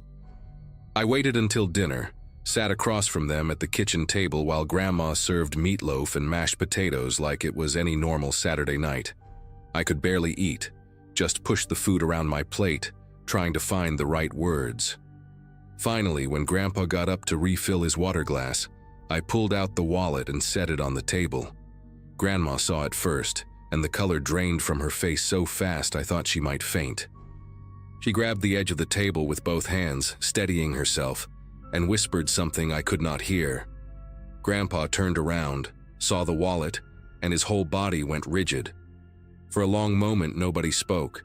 Then Grandma looked at me with these eyes I had never seen before, tired and scared and somehow relieved all at once. and she said they had been wondering when someone would find out. She said they had been carrying this for years, that it had been eating them alive, and maybe it was time to finally tell someone the truth. Grandpa sat back down heavily, like his legs could not hold him anymore, and he told me to put the wallet away because he could not stand to look at that face again. They told me Curtis Webb showed up at their door in the fall of 2015, desperate, bleeding from a cut on his forehead, begging them to hide him. He said people were after him, bad people, that he had seen something he should not have seen, and now they wanted him dead. My grandparents did not know what to do. They were isolated out here, no close neighbors, and this terrified man was pleading for his life on their porch. So they let him stay in the old storm shelter, just for a few days until things calmed down. That was what they told themselves. But the days turned into weeks, and weeks turned into months. Curtis was paranoid, would not let them call the police, said the people looking for him had connections everywhere. Grandma brought him food and water every day. Grandpa reinforced the shelter door, and they kept his secret. They told me he was a good man, just scared that he never hurt anyone and never asked for much. He wrote on the walls to keep himself sane, counting the days until it was safe to leave. But it was never safe, or at least that is what Curtis believed, and eventually something in him just broke. Grandma stopped talking at this point, could not continue, and Grandpa had to finish the story with tears running down his face. He told me that one morning in early 2016, after Curtis had been in the shelter for about 4 months, Grandma went to bring him breakfast and found the door wide open. Curtis was gone. His clothes were still there, the blankets, everything except the man himself. They searched the property for days, called out his name, checked every building and every corner of those 40 acres. Nothing. He had just vanished in the middle of the night without taking anything with him. Grandpa said they assumed he finally felt safe enough to leave, that he had slipped away to start over somewhere new. But then I asked about the well. The question came out of my mouth before I could stop it, and both of them went silent. Grandma started crying, these quiet sobs that shook her whole body, and Grandpa just stared at the table like he was looking through it into something terrible. He said they found the well cover moved a few weeks after Curtis disappeared. Said they looked inside and saw something floating in the water but could not bring themselves to go down there and check. They convinced themselves it was just old clothes, debris, anything but what they feared it might be. They put the cover back, weighed it down with rocks, and never spoke about it again. Not to each other, not to anyone, for almost 10 years. I left the next morning, barely said goodbye, drove those 6 hours back to Richmond with my head spinning. I never called the police. I know I should have, but these were my grandparents, 2 people in their 80s who had already lost their daughter and were clearly tormented by whatever happened to Curtis Webb. What would reporting it accomplish now? If Curtis was in that well, he had been dead for almost a decade. And my grandparents, they genuinely believed they were helping someone, hiding a scared man from people who wanted to hurt him. Were they wrong to do it? Probably. Did something go horribly wrong? Almost certainly. But I could not be the one to send them to prison for the last years of their lives. Grandpa passed away 8 months later, heart attack in his sleep. Grandma followed him 6 weeks after that, like she just gave up once he was gone. I inherited the property, all 40 acres of it, and I have not set foot on it since. The house is still standing, the shelter is still out there in the woods, and that well is still covered with those heavy rocks. I think about Curtis Webb sometimes, wonder who he really was, what he saw that made him so afraid, whether anyone ever came looking for him. I think about what might be floating in that black water, waiting to be found. But I am never going back there to check. Some answers are not worth knowing, and some secrets should stay buried exactly where they are.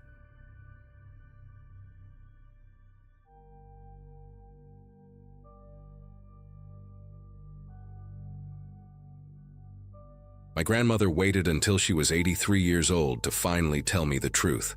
I had driven down to Tucson to visit my grandparents, something I try to do every few months now that my grandfather's dementia has gotten worse. 15 years of producing television commercials in Los Angeles had taught me plenty about how this industry destroys people, and my graduating class from film school back in 2007 has mostly scattered to other careers by now. But nothing in my experience prepared me for what she told me that afternoon, sitting in her kitchen while my grandfather slept in the next room. She gripped my wrist with surprising strength and said she needed to tell me something before it was too late. Something about why they left the business in 1974, when both of them were on the verge of real success.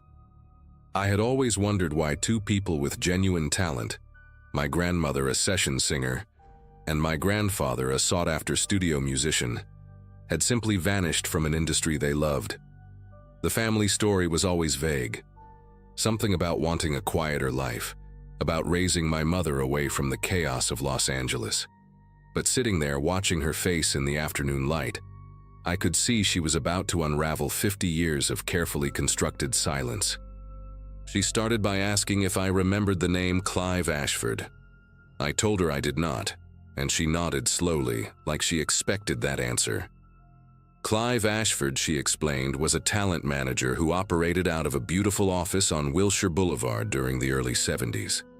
He represented legitimate artists, some of them famous names I would recognize, and that legitimacy was exactly what made him so dangerous. My grandmother had been introduced to him through a mutual friend at a recording session in October of 1974. She was 26 years old, married to my grandfather for 3 years, and hungry for the kind of breakthrough that seemed perpetually just out of reach. Clive told her he had connections to a major label that was looking for fresh voices for a new project, something experimental that could launch careers overnight. He was charming, well-dressed, and spoke with the confidence of someone who had opened doors for dozens of artists before. My grandmother said she felt lucky, chosen even, when he invited her to a private audition at a studio in the Valley the following Saturday. My grandfather had a conflicting gig that day, a wedding reception in San Diego, so she would be going alone. That detail, she said, was not a coincidence. She understands that now. Clive had been watching them for weeks, learning their schedules, waiting for the right moment. The address Clive gave her led to an industrial area in Van Nuys, far from the polished studios she was used to. My grandmother told me she almost turned around when she saw the building, a squat concrete structure with no signage, surrounded by a chain-link fence and empty lots filled with dead weeds. But there were other cars in the parking lot, nice ones, a Cadillac and a Lincoln Continental, and she convinced herself that serious music people often worked in unglamorous spaces. She parked her Volkswagen Beetle and walked toward the entrance, where a young man in a suit was waiting with a clipboard. He checked her name, smiled warmly, and led her inside. The interior was surprisingly well appointed, with wood paneling, thick carpet, and framed gold records on the walls. She remembered feeling relieved, thinking she had misjudged the exterior. The young man brought her to a lounge area where 2 other women were already waiting, both around her age, both clearly singers or actresses based on their careful makeup and nervous energy. They exchanged polite introductions, first names only, and waited together on leather couches while soft jazz played from hidden speakers. After about 20 minutes, Clive appeared through a side door, wearing a burgundy blazer and rings on 3 fingers that caught the light when he gestured. He welcomed them effusively, calling each woman by name without checking any notes, complimenting specific details about their previous work that made it clear he had done his research. My grandmother said he had this way of making you feel like the most important person in the room, like he genuinely believed in your talent and wanted nothing more than to see you succeed. He explained that the audition would be a bit unconventional, that the label executives preferred to see how artists handled unexpected situations, how they thought on their feet. He asked them to follow him down a hallway to the main studio space. My grandmother remembers walking behind the other 2 women, noticing how thick the walls seemed, how the jazz music faded completely as they moved deeper into the building. When they reached a heavy metal door at the end of the corridor, Clive produced a key from his pocket and unlocked it with a theatrical flourish. He pushed it open and stepped aside, gesturing for them to enter. My grandmother was the last one through, and she heard the lock click shut behind her before she fully registered what she was seeing. The room was not a recording studio. It was a warehouse space, bare concrete floors and exposed pipes overhead, with industrial lighting that buzzed and flickered. In the center stood a long table covered with items that made no sense in context. Jewelry, watches, stacks of documents, a typewriter, several cameras, and what looked like bundles of cash wrapped in rubber bands. 3 men sat on folding chairs against the far wall, none of them dressed like music executives. They wore work clothes, denim and flannel, and they watched the women enter with expressions that my grandmother described as hungry, like they had been waiting a long time for this moment. Clive walked past the women toward the table, still smiling, still projecting that easy confidence. He picked up a manila folder and opened it, reading aloud from what appeared to be a script. He said they had been selected for a special opportunity, a chance to earn more money in one afternoon than most session singers made in a year. All they had to do was follow instructions. One of the other women, a blonde with a southern accent, asked what kind of instructions. Clive set down the folder and explained, in the same pleasant tone he might use to discuss recording schedules, that they would be driving to a location in Beverly Hills and retrieving certain items from a residence while the owners were away. My grandmother said the reality of the situation hit her like a physical blow. This was not an audition. This was a recruitment, and they were being asked to commit burglary. The other 2 women reacted differently than she expected. The blonde went pale and started crying quietly, but the 3rd woman, a brunette who had introduced herself as Francine, seemed almost unsurprised, like she had suspected something was wrong from the beginning but had come anyway.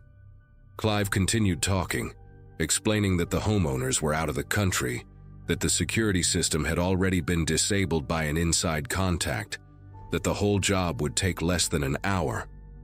He emphasized that no one would get hurt, that the items they were taking were insured, that the victims were wealthy people who would barely notice the loss. He made it sound reasonable, almost victimless. Then he mentioned the compensation.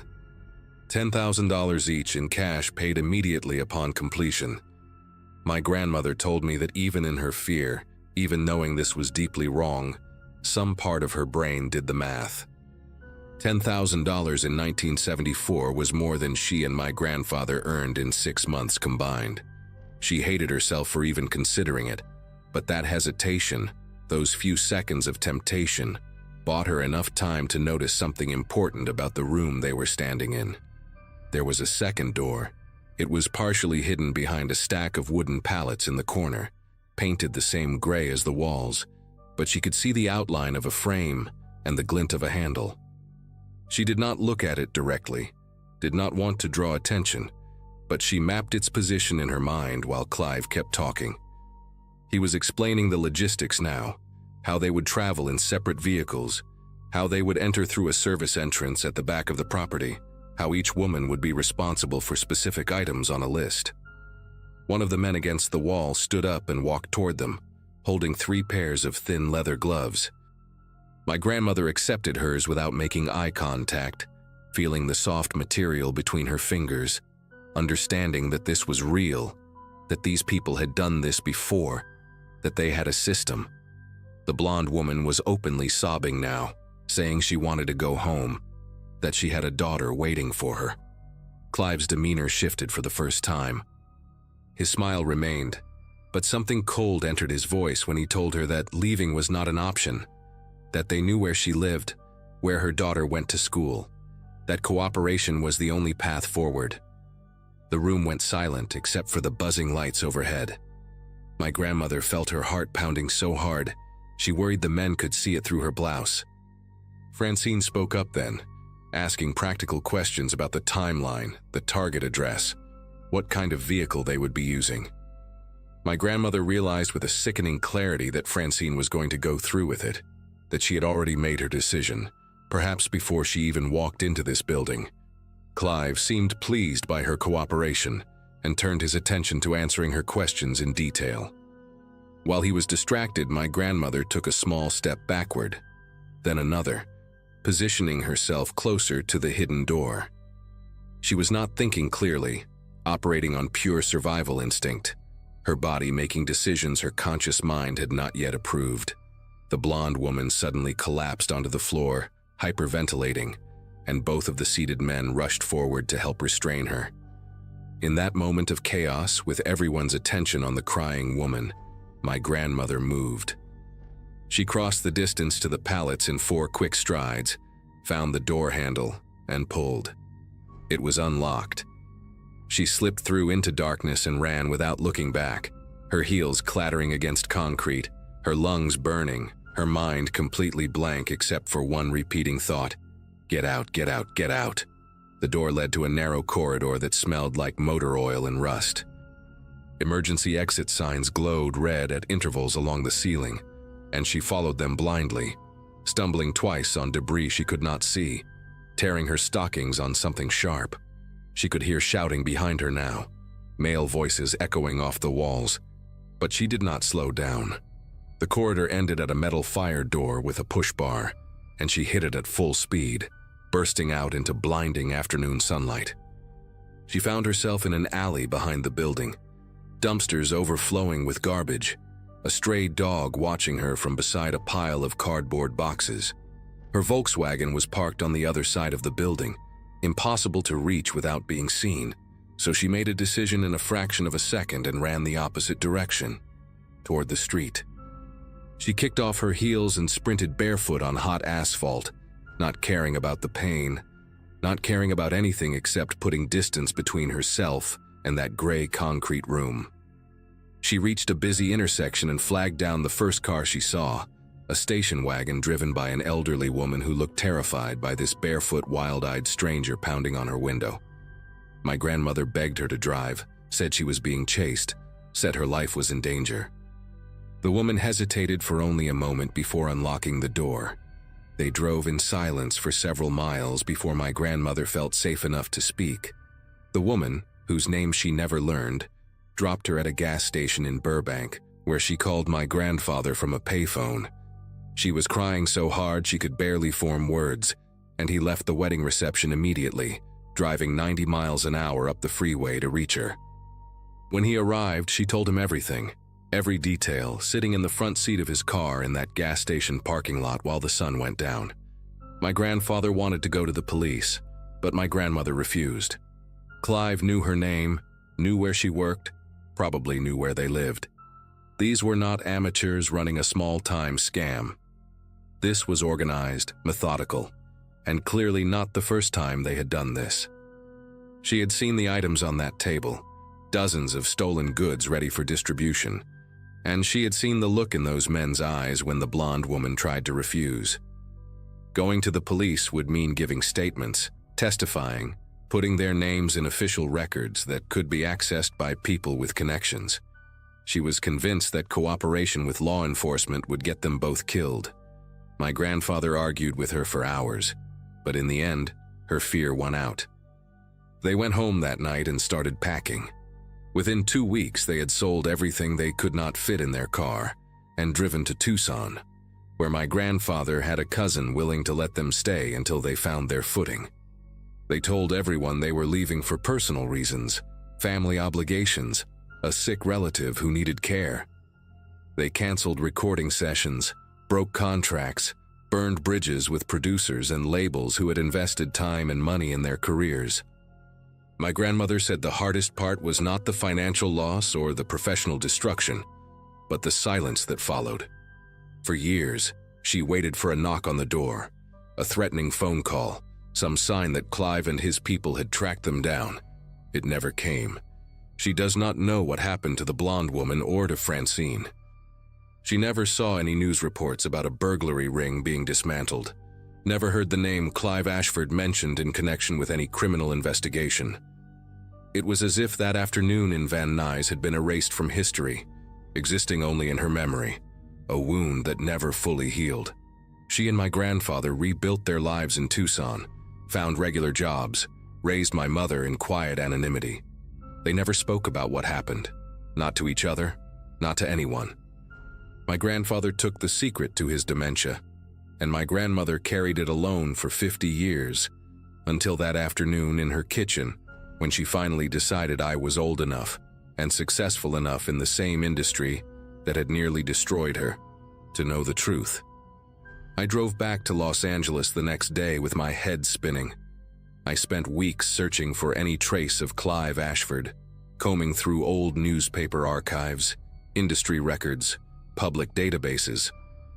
I found nothing definitive, just a few mentions of a talent manager by that name who had operated in the early 70s and then seemingly vanished around 1975. No criminal charges, no obituary, no forwarding address. I thought about hiring a private investigator, about digging deeper, but something stopped me. Maybe it was the look on my grandmother's face when she finished her story, the relief mixed with residual terror that had lived in her for half a century. Maybe it was the realization that some answers are not worth finding. My grandparents sacrificed everything to disappear, to protect themselves and their future family from people who operated in shadows. Reopening that door felt like a betrayal of everything they had endured. So I let it go. I visit them more often now, and sometimes when I sit with my grandmother while my grandfather sleeps, she will mention small details she forgot to include, fragments of that day that surface unexpectedly. She told me recently that she still remembers the song playing in the lounge when she arrived. A Carpenter's track, something soft and hopeful that she can never listen to again without feeling sick. She told me she sometimes dreams about Francine, wonders if she went through with the job, wonders if she is still alive somewhere living with her own version of this secret. I do not have answers for her. All I can do is listen and make sure she knows that her story, their story, will not die when she does. Some truths deserve to be remembered, even the ones that never made it into any official record.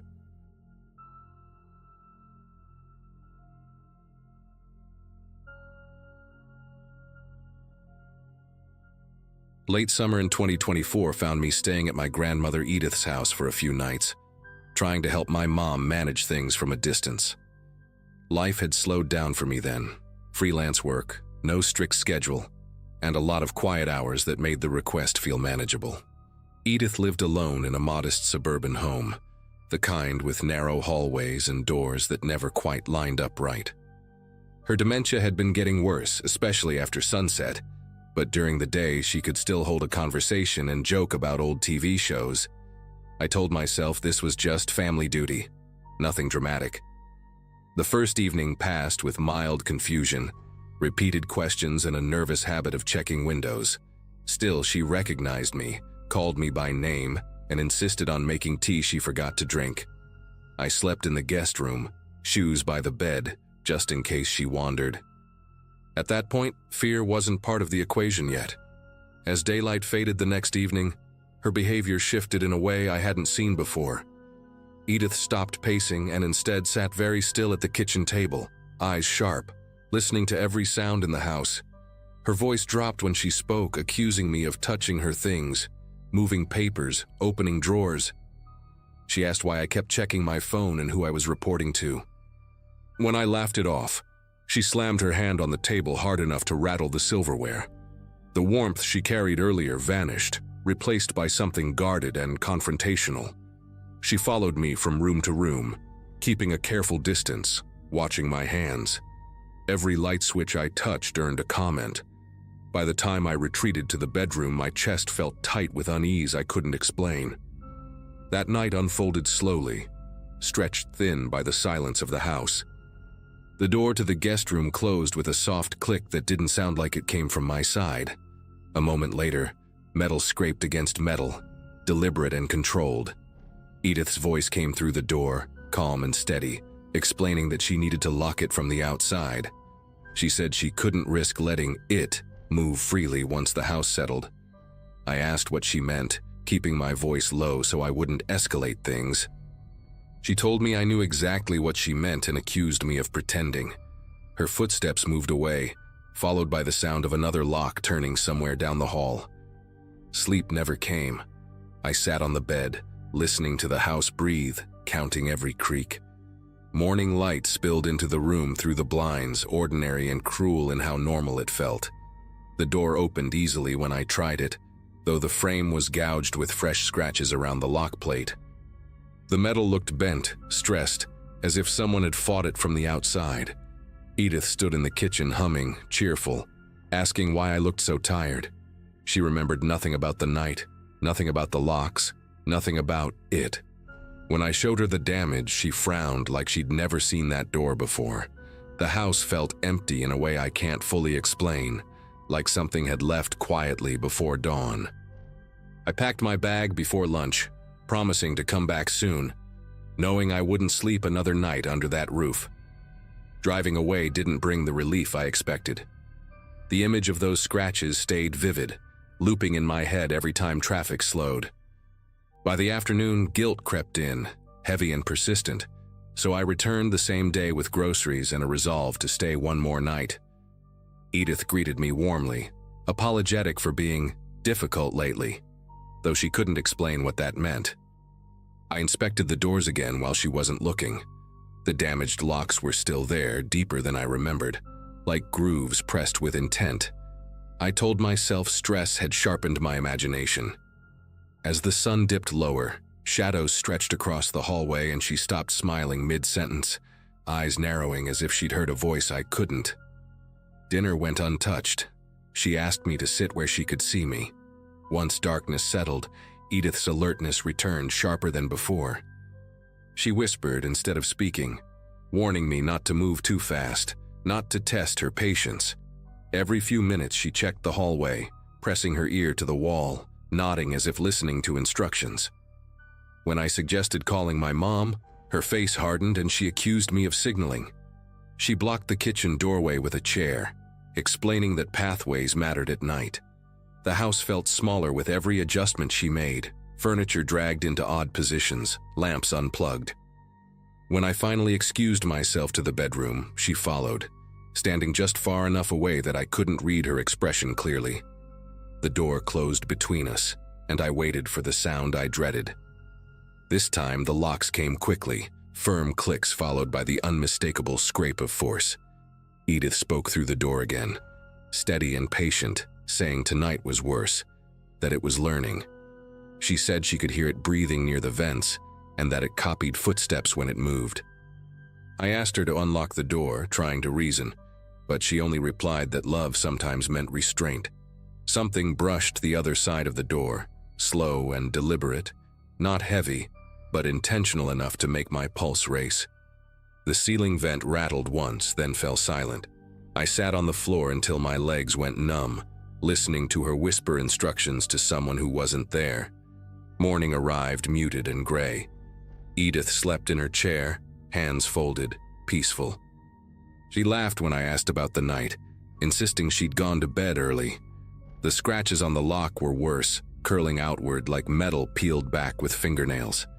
I took photos, called my mom, and arranged for in-home care that same day. When the caregiver arrived, Edith stood close to me, gripping my sleeve, quietly asking if I'd told them about it. I didn't answer. Leaving that house felt final this time, not rushed, just necessary. Whatever she believed she was protecting us from, I couldn't stay long enough to find out. I didn't go back after that day, but the house didn't leave my thoughts. Over the next week, the caregiver called twice to ask questions that made my chest tighten. She mentioned Edith insisting certain doors stay sealed after sunset, and refusing to sleep unless chairs were wedged under handles. One evening, the caregiver found Edith standing in the hallway, pressing her palm flat against a bedroom door, listening. When asked what she was doing, Edith said she was checking whether it had learned patience yet. The caregiver laughed it off at first, assuming it was part of the illness. Then she noticed the vents had been covered with towels, tightly packed, as if to block airflow. No one could explain how Edith had the strength to do that alone. A week later, a locksmith was brought in to replace the damaged hardware. He called me directly, sounding unsettled, asking what kind of force could cause that kind of wear from the outside. He said the grooves weren't consistent with tools, more like repeated pressure from something uneven. While he worked, Edith sat at the kitchen table, calm and polite, offering him candy she kept in her pocket. She told him not to worry, that it wouldn't try anything during the day. When he asked what she meant, she just smiled and said daylight made rules simpler. He finished faster than planned and refused to stay past dusk. That was the first time someone else reacted the way I had. The final incident happened less than a month later. The caregiver arrived one morning to find Edith locked inside her bedroom, door sealed from the outside, furniture dragged into place. Edith answered through the door, annoyed at being disturbed, explaining she'd done it herself to keep things contained. She was unharmed, lucid once the door was opened, and confused by everyone's concern. Adult services stepped in after that, and she was moved to a facility where nights were supervised and doors couldn't be locked manually. The house was sold not long after, emptied quickly, no questions asked. I never asked the new owners how the nights felt there. Some things don't need confirmation. I still think about the way she spoke, how calm she was when she said she couldn't let it roam. Dementia explains a lot, but it doesn't explain the damage or the way multiple people felt watched after dark in that house. Maybe she believed she was protecting us from something imaginary, or maybe fear gave her strength and purpose when her mind was failing. What I know is this: after she moved out, no more locks were scratched, no doors sealed themselves, and no one reported sounds in the vents. Whatever she thought she was keeping in check, it stopped the moment she left. And that's the part I don't try to rationalize anymore.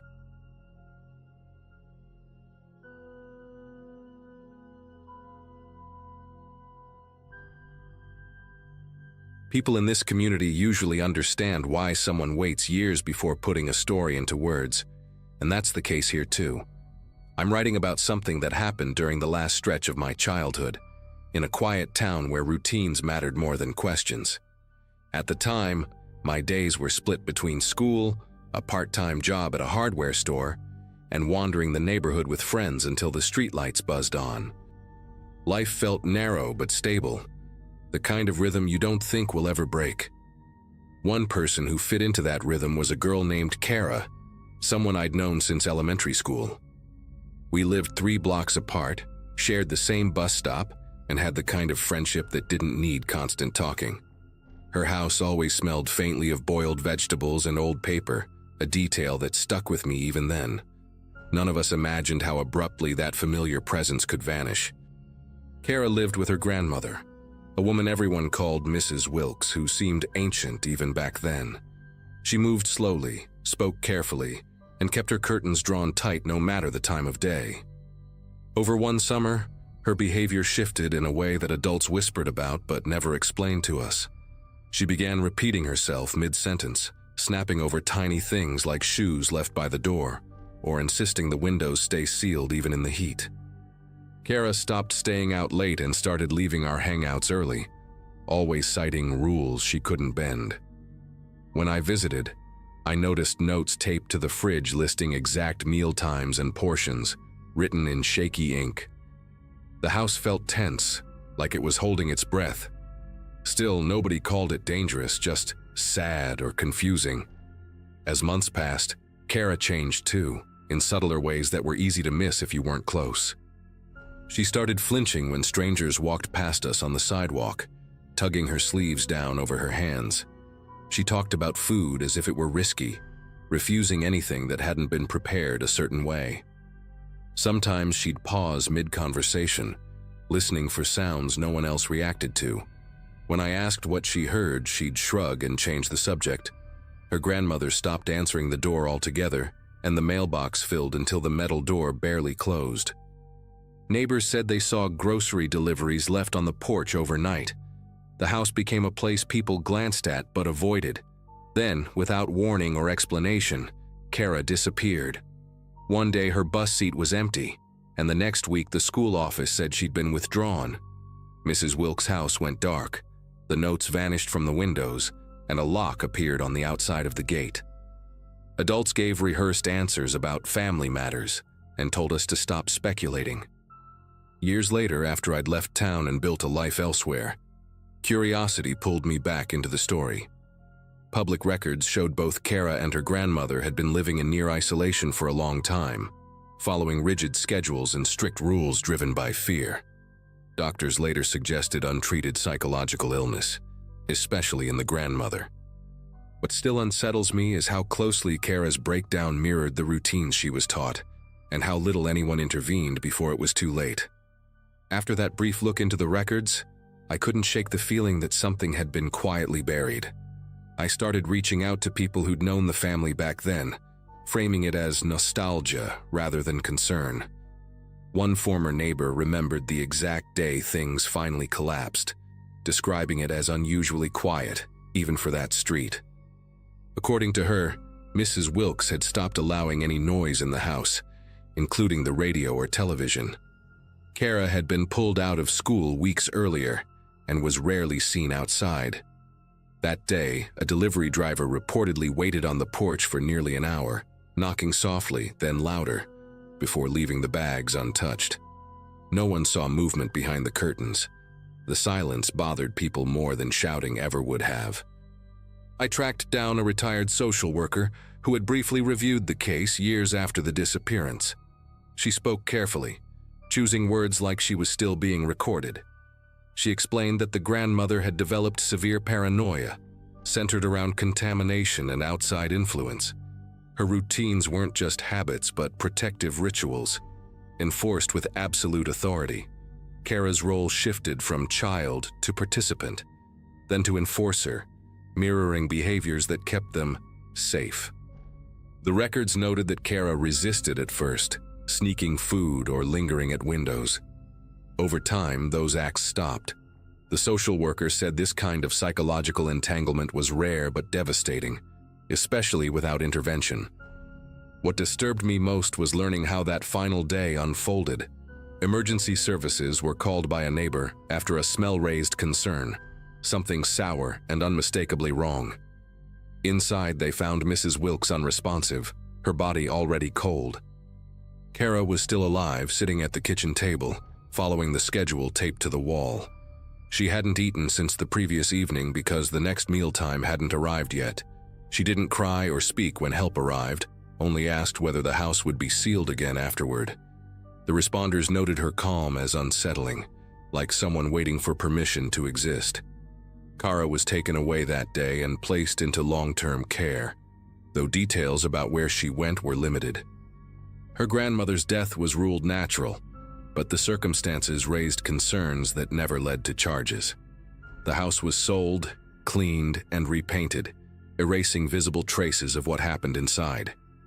Still, whenever I think back to that single day, it feels like a quiet ending to a long, invisible disaster.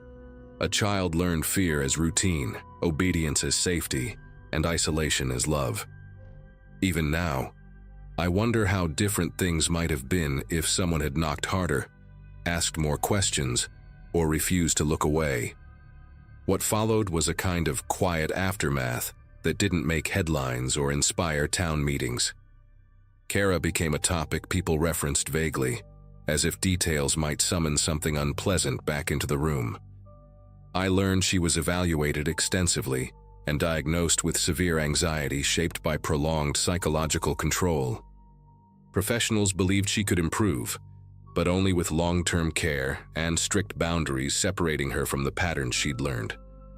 The grandmother's influence was described as pervasive, not malicious in a simple sense, but consuming. Fear had structured every hour of that house.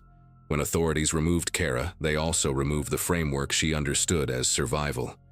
Recovery, I was told, meant rebuilding her sense of time, choice, and trust from the ground up.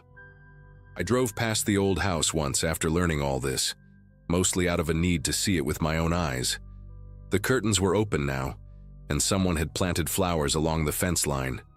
From the outside, it looked ordinary, almost inviting. Standing there, I tried to reconcile that image with the lists on the fridge, the locked gate, the silence stretching day after day. It struck me how easily suffering can blend into a neighborhood without triggering alarms. Nobody thought to question the rules inside that home, because they were labeled as personal, private, and therefore untouchable. That realization stayed with me longer than the story itself. I sometimes think about Kara sitting at that kitchen table, following instructions that no longer protected anyone. The image isn't dramatic, just deeply sad. A child trained to obey fear until it replaced instinct.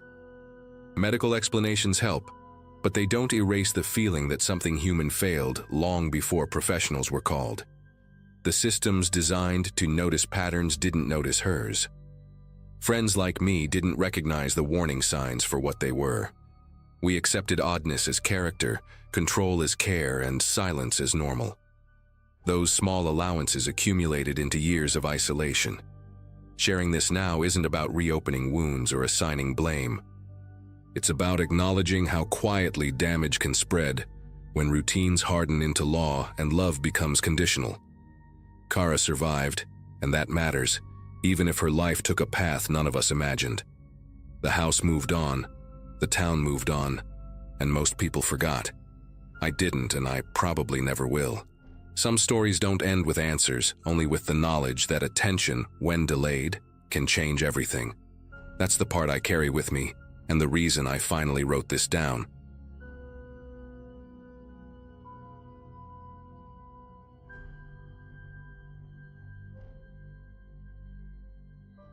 Visiting my grandparents had always meant quiet afternoons and predictable routines, but this trip felt different from the moment I passed through the stone gates of their retirement community. They had moved there less than a year earlier, drawn by glossy brochures promising longevity, comfort, and next-level wellness. The place looked more like a luxury resort than a senior complex. All glass facades, manicured hedges, and staff dressed in spotless white uniforms. Everyone I saw walking the paths looked unsettlingly healthy, with straight posture, bright eyes, and skin that didn't match their age. It was impressive at first, almost comforting, like proof that my grandparents were in good hands. Still, something about the silence bothered me, the way conversations stopped when staff passed by. My grandfather, Harold, hugged me tightly but didn't linger, glancing toward the main building as if he were being timed. My grandmother, June, smiled a lot, but it felt rehearsed, like a habit she couldn't turn off. That first evening, I chalked it up to adjusting to a new environment and told myself I was overthinking things. Staying in their guest suite came with a stack of printed rules left neatly on the table, heavier than what you'd expect for a simple visit. Visiting hours were strict, meals were mandatory at assigned times, and certain hallways were clearly marked as off-limits. One rule stood out more than the rest, stating that guests were not permitted to interfere with any medical or wellness-related activities. I asked June about it casually, trying to sound curious instead of concerned. She deflected immediately, talking instead about how good the food was and how much better she slept now. Harold barely spoke, nodding along but keeping his eyes fixed on his plate. Later that night, I noticed security cameras in the hallways, far more than seemed reasonable for a place like this. Even the elevators required keycards, and residents were escorted during certain hours. It didn't feel like protection, it felt like supervision. The next morning, I followed my grandparents to what they called a wellness session, expecting something like physical therapy or yoga. Instead, they were separated at a set of double doors labeled with a clinical code instead of a name. Guests weren't allowed inside, so I waited nearby, pretending to scroll on my phone while listening. From behind the doors came low humming sounds, mechanical and steady, mixed with voices giving calm instructions. Residents went in relaxed and talkative, but when they came back out, their expressions were blank, their movements precise, almost synchronized. One woman passed me, her pupils oddly dilated, her smile fixed as if she'd forgotten why she was smiling. A staff member noticed me watching and gently repositioned himself between me and the doorway without saying a word. The message was clear enough without language. When my grandparents returned, they claimed everything was fine, but neither could explain what the procedure actually involved. As the day went on, small details started piling up in ways I couldn't ignore anymore. I overheard two residents whispering near the garden, one asking the other how many cycles they had left. In the common lounge, a television looped promotional videos about vitality and extended lifespan, always cutting away before explaining how it was achieved. I noticed locked doors marked as medical storage, each with biometric scanners instead of simple locks. During lunch, June repeated the same story twice, word for word, unaware she'd already told it. Harold's hands rested perfectly still on the table, not even trembling when he lifted his glass. When I asked about friends they'd made there, they struggled to name anyone who had moved out or passed away. That was when it hit me that no one ever seemed to leave this place. Not really. That afternoon, curiosity pushed past politeness, and I took a longer walk alone through the community while my grandparents rested. Behind the main recreational wing, a service corridor branched off toward a low building with frosted windows and no signage. A faint antiseptic smell hung in the air, sharp enough to sting the nose. Two residents in identical robes waited on a bench nearby, wrists marked with thin, red impressions like tight bands had been removed recently. One of them noticed me looking and quietly warned me not to ask questions if I planned on enjoying my stay. Before I could respond, a staff member appeared and guided them inside, locking the door behind them with a keypad. The hallway lights dimmed slightly after they entered, as if conserving energy or hiding activity. Standing there alone, the place no longer felt luxurious, just controlled and carefully sealed. Dinner that evening was quieter than the night before, and the dining hall buzzed with an artificial cheer that felt forced. Conversations revolved around improvements, clearer thinking, stronger joints, better memory, all spoken in the same calm cadence. Harold mentioned a new treatment he'd been approved for, something that required a small contribution, though he couldn't explain what that meant. June squeezed his arm gently when he spoke, her eyes darting toward a nearby staff member before returning to her plate. Later, back in the suite, I pressed them harder than I had before, asking what they'd signed when they moved in. They admitted there were contracts, dense ones, outlining long-term care agreements and consent for experimental wellness programs. The word experimental sat between us, heavy and unresolved. Neither of them could say exactly what they'd agreed to in exchange for staying there. Night settled in, and sleep didn't come easily, so I listened to the building around me. Somewhere below, machinery ran in steady intervals, not loud enough to identify but persistent enough to notice. Footsteps echoed in the corridor at regular times, followed by soft knocks and doors opening without conversation. From my window, I could see a small group of residents being escorted across the courtyard, robes pulled tight, faces expressionless under the dim lights. No one resisted, no one questioned where they were going. A realization started forming, uncomfortable and slow, that this place thrived on compliance more than care. Longevity wasn't being offered freely. It was being traded for something unspoken. Lying there, staring at the ceiling, the idea that my grandparents were part of a system feeding on fear of aging refused to leave my mind. By morning, resolve replaced hesitation, and I confronted a staff supervisor in the lobby, asking directly what these procedures involved. The response was smooth and rehearsed, full of vague language about regenerative therapies and cognitive preservation. When I mentioned residents not remembering basic details or repeating themselves, her tone shifted just slightly, enough to notice. She reminded me that participation was voluntary and that extended life required commitment and sacrifice. That word again, sacrifice, echoed louder than anything else she said.